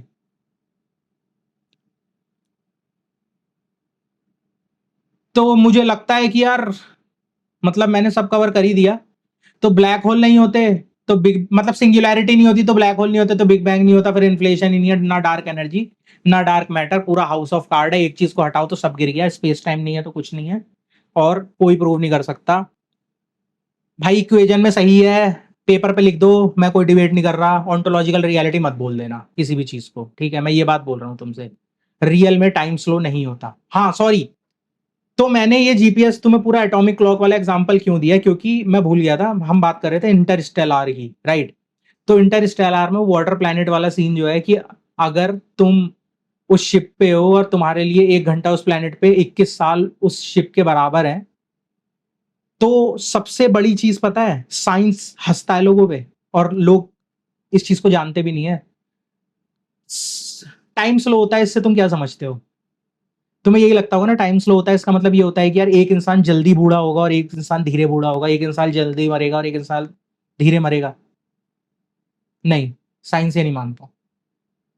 साइंस कहता है नहीं।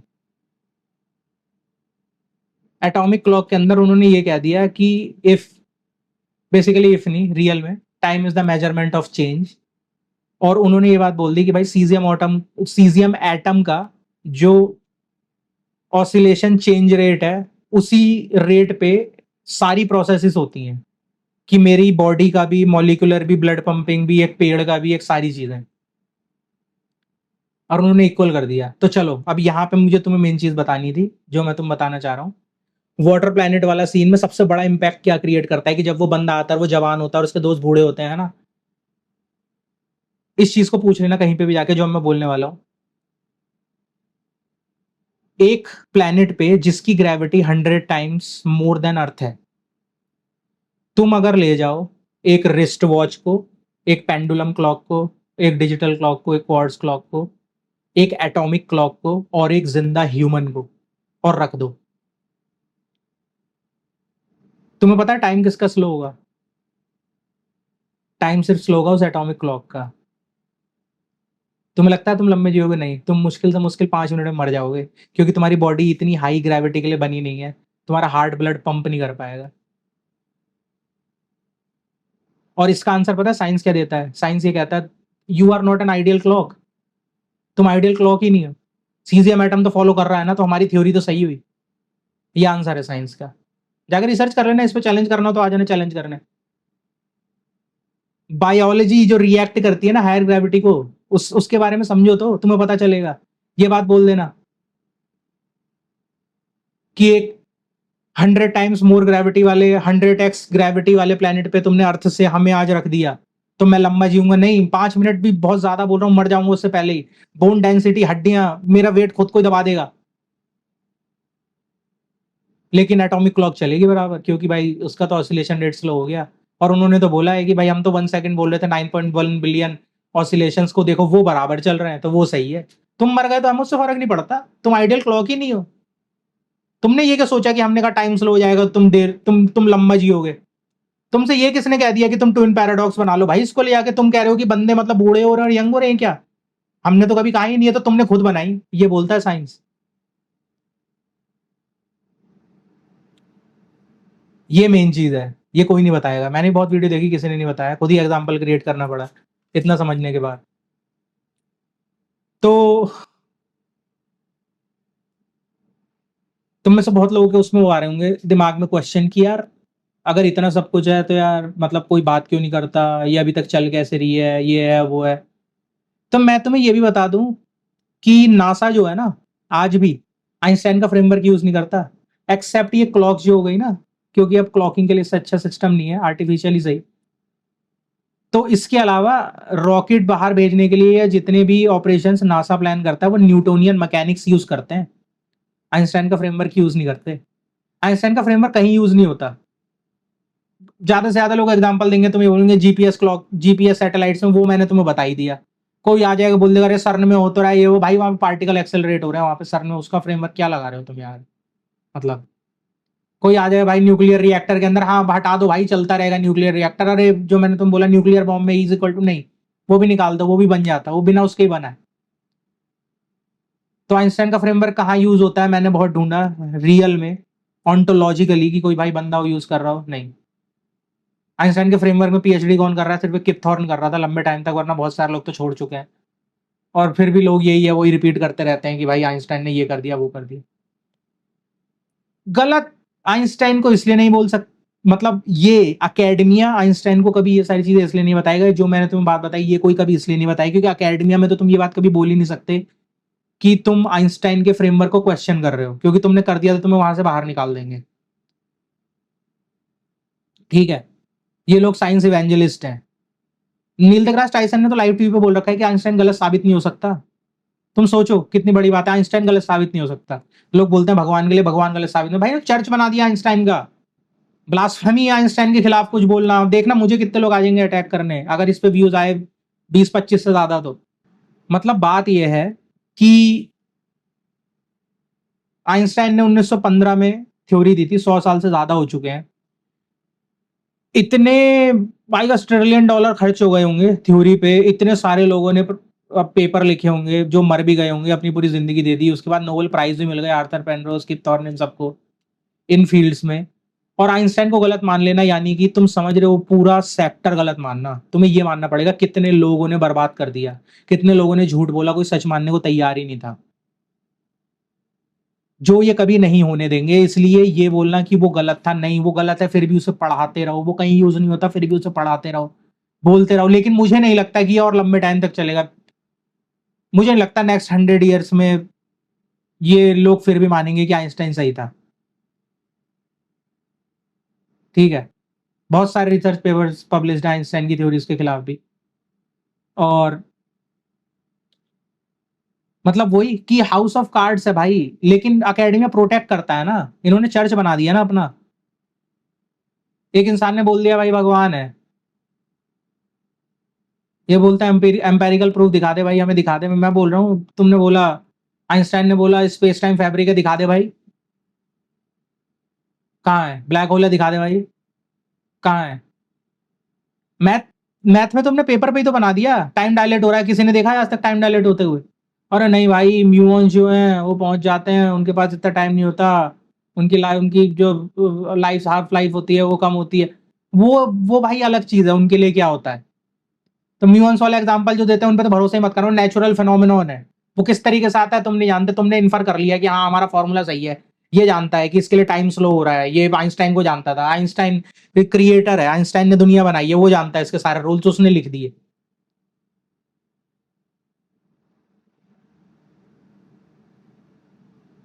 तो मतलब क्या बोलूं मैं, मेरे अंदर शायद कहीं ना कहीं ये चीज थी, बहुत टाइम से मैं बोलना चाहता था लोगों से, और मौका नहीं मिलता था बोलने का, क्योंकि जिससे ही बोलो तो या तो लोगों को इतनी ज्यादा डीप में नॉलेज नहीं होती, या फिर लोग पहले ही फैन बॉय होते हैं आइंस्टाइन के कि भाई नहीं आइंस्टाइन को तो हम जानते हैं, ये वो फलाना ढिमकाना। भाई मैथ मैथ पेपर तक ठीक है, उसको ऑन्टोलॉजिकल फैक्ट बोलने मत आ जाना बस, ये मत बोलने आ जाना कि पेपर पे इक्वेशन से तुम्हें ये निकला है तो वो रियलिटी में भी है, नहीं है वो, कोई डार्क एनर्जी नहीं है, ठीक है, ना ब्लैक होल है, ना टाइम डायलेशन है, कुछ नहीं है, तुम्हारे मैथमेटिकल कॉन्सेप्ट्स हैं ठीक है, लेकिन ये बोलना कि ये ऑन्टोलॉजी में एग्जिस्ट करते नहीं करते, करते हैं तो दिखा दो, क्योंकि ऑन्टोलॉजी अलग होती है, रियलिटी अलग होती है, एक्सटर्नल रियलिटी अलग होती है। मैथमेटिक्स से तुम्हारा वेरिएबल ड्रॉप हो गया, उसको बोल देना कि नहीं यार ये तो एग्जिस्ट करता है, नहीं ऐसे नहीं करता। एंड अगेन जो मैं बार बार बोल रहा हूँ कि यार एंड में तुम्हें चैलेंज करने आना हो तो आ जाना, मुझे तो कोई दिक्कत ही नहीं है, तुम मुझे गलत साबित करना चाहते हो तो कर दो, लिख दो कि हाँ भाई मेरा फैक्ट यहाँ पे गलत है, इन लोगों ने ये चीजें नहीं की जो मैंने बताई, और नहीं होता, रिसर्च कर लो अपनी, बता दो, मैं एक्सेप्ट कर लूंगा अपनी गलती, मुझे कोई दिक्कत नहीं है, मुझे किसी भी चीज में कोई दिक्कत नहीं है। ठीक है, मैंने अपनी ऑनेस्टी से रिसर्च की, मैंने अपने सालों साल लगाए पूरा फ्रेमवर्क समझने में, इक्वेजन विक्वेजन सारी चीज़ें समझने में, और सारी चीज़ें कहाँ से आई और इन लोगों ने क्या क्या किया, और कैसे फिर इतनी वीडियोस देखी और इतना रिसर्च किया, पेपर पढ़े, सबस्टैक पे गया, ना जाने क्या क्या, मतलब गूगल पे, रेडिट पे, कि भाई, तो वही है कि लोगों ने बोला, लेकिन जिसने भी गलत बोला वो कभी सही से पकड़ ही नहीं पाया, क्योंकि लोगों के लिए जिनका था कि भाई आइंस्टाइन गलत है, तो वो अपना अपना अपना दे रहे थे कि मेरी थ्योरी ले लो, लेकिन फिर वही है, लोगों के साथ, मैक्सिमम लोगों के साथ जो ये कहते हैं आइंस्टाइन गलत है, मेरी अपनी थ्योरी है, वो आइंस्टाइन को गलत बोल के उसका ही फ्रेमवर्क पकड़ के उसको ही अपने थ्रू इंटरप्रेट कर देंगे। भाई गलत है तो पूरा छोड़ना, अपना शुरू से शुरू कर, अपना शुरू से शुरू करना, आइंस्टाइन को क्यों बोल रहा है तू? तो उनके साथ भी यही निकला कि आइंस्टाइन का बस शुरू में से उसकी जो अच्छी अच्छी चीजें लगी वो ले ली और वैसे गलत बोल दिया। भाई पूरा छोड़ो ना, गलत है तो ऐसा थोड़ी कि इतना सही था और बात का गलत था। तो मतलब यही चीज है, और मेरे हिसाब से इसमें पूरा कवर हो गया। एंड मुझे नहीं लगता कि मैंने कोई भी पार्ट इसमें छोड़ा। बिग मतलब ब्लैक होल हो गए हमारे, बिग बैंग हो गया, इन्फ्लेशन हो गया कि भाई फैल रही है, क्या फैल रहा है भाई? ये लोग कहते हैं स्पेस एक्सपेंड कर रहा है। भाई स्पेस कैसे एक्सपेंड करेगा यार? कोई तुम्हें ये बोले तुम्हारा कमरा जो है बड़ा हो रहा है, क्योंकि कमरे के अंदर जो खाली स्पेस है वो एक्सपेंड कर रहा है। अबे अबे जो चीज ही नहीं है वो एक्सपेंड कैसे करेगी? What is time and what is space नहीं पता। कांट ने बोल दिया कैटेगरी है। मैं ये नहीं कह रहा कि कांट सही है या मैं कांट का फैन बॉय हूं, ठीक है? मुझे चीजें ब्लैक एंड व्हाइट में नहीं दिखती, समझे? मुझे चीजें ब्लैक एंड व्हाइट में नहीं दिखती। लोग ना बहुत सारे आ जाते हैं कि मतलब यार अंडरस्टैंडिंग, जो मैं शुरू से बोल रहा था ना, जो मैं वही बात बोल रहा था, थीस्ट और एथीस्ट वाली जो डिबेट थी, कि लोग जो उसमें बोलने आ जाते हैं ना, जो डिफेंड करने आ जाते हैं साइंस को। भाई तुम्हें साइंस की असलियत पता है? तुम्हें मैथ मेटाफिजिक्स से लो, मैथ मेटाफिजिक्स है, दिखा दो मैथ मुझे। मैंने बोला ना भी थोड़ी देर पहले, मैं अब भी यही बात बोल रहा हूँ, मैथ मेटाफिजिक्स है भाई। तुम मैथ के थ्रू चीजें, मैं दो नंबर 4 नंबर दिखा दो मुझे ऑन्टोलॉजिकल रियलिटी में, बाहर कहीं घूमता हुआ दिखा दो, पड़ा हुआ, गड़ा हुआ किसी गड्ढे में दिखा दो। है? नहीं है? तुम्हारे दिमाग के अंदर ही तो एग्जिस्ट कर रहा है, बस एक कॉन्सेप्ट ही तो है, एक कॉन्सेप्ट ही तो है। इस चीज को लेके आ जाना और ये चीज बोल देना, उसके बाद इस चीज को किस तरीके से लोग कन्वर्ट करते हैं कि भाई जो रिलीजन है उसका आंसर साइंस है। नहीं है भाई, आंसर तो खैर रिलीजन भी नहीं है, वो ब्लाइंड वाला। तो ये मत समझ लेना कि मैं थीस्ट की साइड हूँ, नहीं।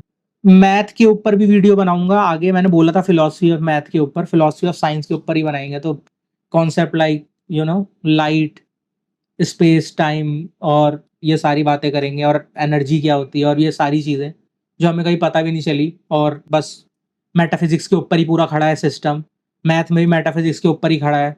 ये गॉड वाले कॉन्सेप्ट पे ही बना देंगे। अल गजाली, जो मैंने तुम्हें बोला कि भाई वो अल फराबी ने कर दिया लाइब्रेरी ऑफ विजडम बगदाद में, इस्लामिक फिलोसफी पे बना देंगे पूरा यार, कि वो ये खलीफा, अब्बासी खलीफा जो आ गए और 750 से लेकर 1250 तक, 500 साल तक जो इनकी रही थी, मतलब पीसफुल सल्तनत। और उसमें फिर अल फराबी ने ये लाइब्रेरी ऑफ विजडम में, जिसको बाद में आके हलाकू खान ने जला दिया, उसमें इन्होंने ट्रांसलेशन करनी शुरू की और वहां से अरिस्टोटल के ट्रांसलेशन निकले। इब्ने सीना ने बहुत बार पढ़ा था भाई, इब्ने सीना इंटेलिजेंट जीनियस इंसान था उस टाइम का, मतलब प्रोडिजी था भाई इब्ने सीना, पॉलीमैथ था वो। और भाई उसने अल फराबी का ट्रांसलेशन पढ़ा और निकल गया वो सड़क पे दौड़ता हुआ कि भाई समझ गया समझ गया। और उसके बाद चैरिटी शुरू कर दी उसने, मतलब दिल खोल के पैसे वैसे और खाना वाना खिलाया उसने लोगों को। और उसके बाद उसने अपनी लिख दी, उसके बाद अल गजाली आया, उसने लिख दी कि द इनकोहेरेंस ऑफ फिलोसफर भाई। और फिर लोगों ने आगे बोल दिया कि अल गजाली पे ब्लेम लगा दिया कि भाई अल गजाली ने ये बात बोल दी। भाई अल गजाली तो था ही नहीं, अल गजाली तो सूफीज्म की साइड का बंदा था अल गजाली, ठीक है? जिन जिन्नात और ये फेरीज और ये सारी वाली कहानी थी। उसने ओकेजनलिज्म का बोल दिया कि रूई को जब तुम आग लगाते हो तो तुम आग देखते हो, रूई देखते हो, और रूई को जलना और ना जलना। फिर उसको बाद में इस्लाम में अब्राहम से जोड़ दिया कि भाई उसे जब आग में डाला तो गॉड ने आग की जलाने की क्षमता को सस्पेंड कर दिया। और उसके बाद फिर इसको इब्ने रुश्द ने लिख दिया द इनकोहेरेंस ऑफ इनकोहेरेंस। और लोग सोचते हैं कि अरे वो तो मतलब भाई अरिस्टोटल का था। प्रूफ, लोग बोलते हैं कि भाई प्रूफ तो उसके पास भी नहीं है और प्रूफ तो इसके पास भी नहीं है। तुम्हें प्रूफ चाहिए क्या? प्रूफ कैसा चाहिए? मतलब तुम आग से जला के देख लो ना रूही को। इटर्नल भाई बंदे ने बोला तो इटर्नल का मतलब क्या होता है? यहाँ पे तो वही बात आ गई ना, कंटिजेंसी आर्ग्यूमेंट बाद में जो एक्वाइनास ने दे दी भाई। बहुत मतलब समझने में ना बहुत सिंपल है, जब मैं तुम्हें समझाऊंगा जिस दिन, वो और कॉस्मोलॉजिकल कलाम आर्ग्यूमेंट, कलाम कॉस्मोलॉजिकल आर्ग्यूमेंट को, और वो मैथमेटिशियन और इन सब के साथ बैठ जाता है। तो भाई यार हर फील्ड की नॉलेज ना हर किसी को नहीं होती, ठीक है? और इसी वजह से हर कोई जो है ना सारी चीजों को जोड़ के नहीं देख पाता एक साथ। पिक्चर बहुत ब्यूटीफुल दिखती है जब सारी चीजों को जोड़ के देखो ना, पिक्चर बहुत ही ब्यूटीफुल है। तो ये जो मैंने बताया ना, ये सारी चीजें हैं भाई शुरू से लेके, जब थेल्स से कहानी शुरू हुई ना भाई, थेल्स से लेके जब निकले तो पूरा एंड तक पहुंचे। साथ क्वांटम मैकेनिक्स में भी तो यही हुआ कि भाई नहीं समझ में आता ये क्वांटम एंटेंगलमेंट क्या है। हिल्बर्ट स्पेस मेटाफिजिकल है तुम्हारा, क्या है हिल्बर्ट स्पेस? तुम और जो लोग बोलते हैं कि भाई क्वांटम एंटेंगलमेंट समझ में नहीं आता, भाई उसकी जो उसकी इक्वेशन है वो 1/√a spin up B spin down वाली, उसमें ऐसा है कौन सा वेरिएबल जो अनडिफाइंड है या तुम जिसे सर्च करोगे? वो तो बस उन्होंने रिलेशन डिस्क्राइब किया है ना उसके अंदर। और भाई श्रोडिंगर आ गया, उसने बोल दिया क्या भाई ऑन्टोलॉजिकल फैक्ट में या तो कैट मरी है या जिंदा है, दोनों नहीं हो सकता। तुम्हारी ऑब्जर्वेशन रियलिटी को नहीं बनाती। सोलिप्सिसिज्म में चले जाओ। सोलिप्सिसिज्म में जाना है क्या? वो जो बाद में ये कांट ने जब अपना नूमेना फिनोमेना का फ्रेमवर्क दिया और उसने बोला थिंक इन इटसेल्फ, जिसे हम जान ही नहीं सकते, तो उसके बाद ये जो बंदे आए तुम्हारे उस कांट के बाद, उन्होंने बोला कि जिस चीज को जान नहीं सकते तो उसकी बात क्यों कर रहे हो? तो इसका मतलब तो फिनोमिना जो हमारे अंदर है, फिनोमिनोलॉजी यही रियल है, हम बना रहे हैं। तुम देख रहे हो तो है, तुम नहीं देख रहे तो नहीं है। तुम मर गए तो यूनिवर्स खत्म। तो भाई ये तो बहुत ही अजीबोगरीब सी बात है ना कि तुम्हारी ऑब्जर्वेशन रियलिटी को क्रिएट कर रही है। डुअल स्लिट एक्सपेरिमेंट में बोल देते हैं भाई कि मतलब जो पार्टिकल और वेव की तरह बिहेव कर रहा था, कॉन्शियसनेस ने भाई इंटरफेरेंस कर दिया इसलिए कॉन्शियसनेस। भाई नहीं होता ऐसे यार, नहीं होता। तो अब मुझे इस वीडियो को एंड कर देना चाहिए।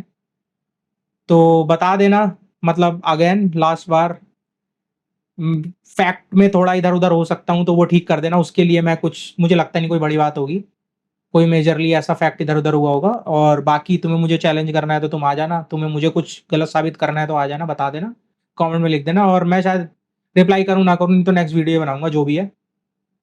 एंड आई होप पसंद आई ये वीडियो। आइंस्टाइन पे कभी ना कभी तो बनानी थी, तो मैंने बनाई ही दी इस बारी, और पूरी कहानी रख दी तुम लोगों के सामने खोल के। वैसे तो यार ज़्यादा व्यूज़ आते ही नहीं मेरी वीडियोस पे, तो वैसे भी ना ही कोई कमेंट आते, 2 कमेंट आते हैं शायद, और 40-50 व्यूज़ आते हैं कोई।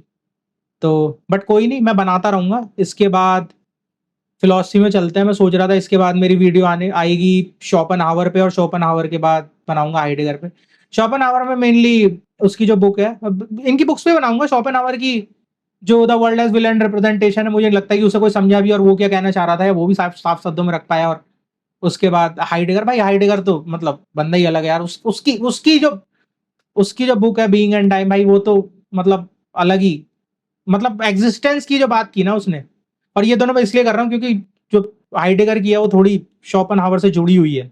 तो शोपेनहावर को नहीं समझोगे ना तो हाइडेगर तुम्हारा समझ में नहीं आएगा। जो उसका विल एंड रिप्रेजेंटेशन है ना, वही बाद में हाइडेगर में being with the big B और being with the small B, सासाएं और सेसाएं, वो वही बन गया। हाइडेगर ने 3 चीजें बोलती ना जर्मन, सासाएं, सेसाएं और डाजाएं।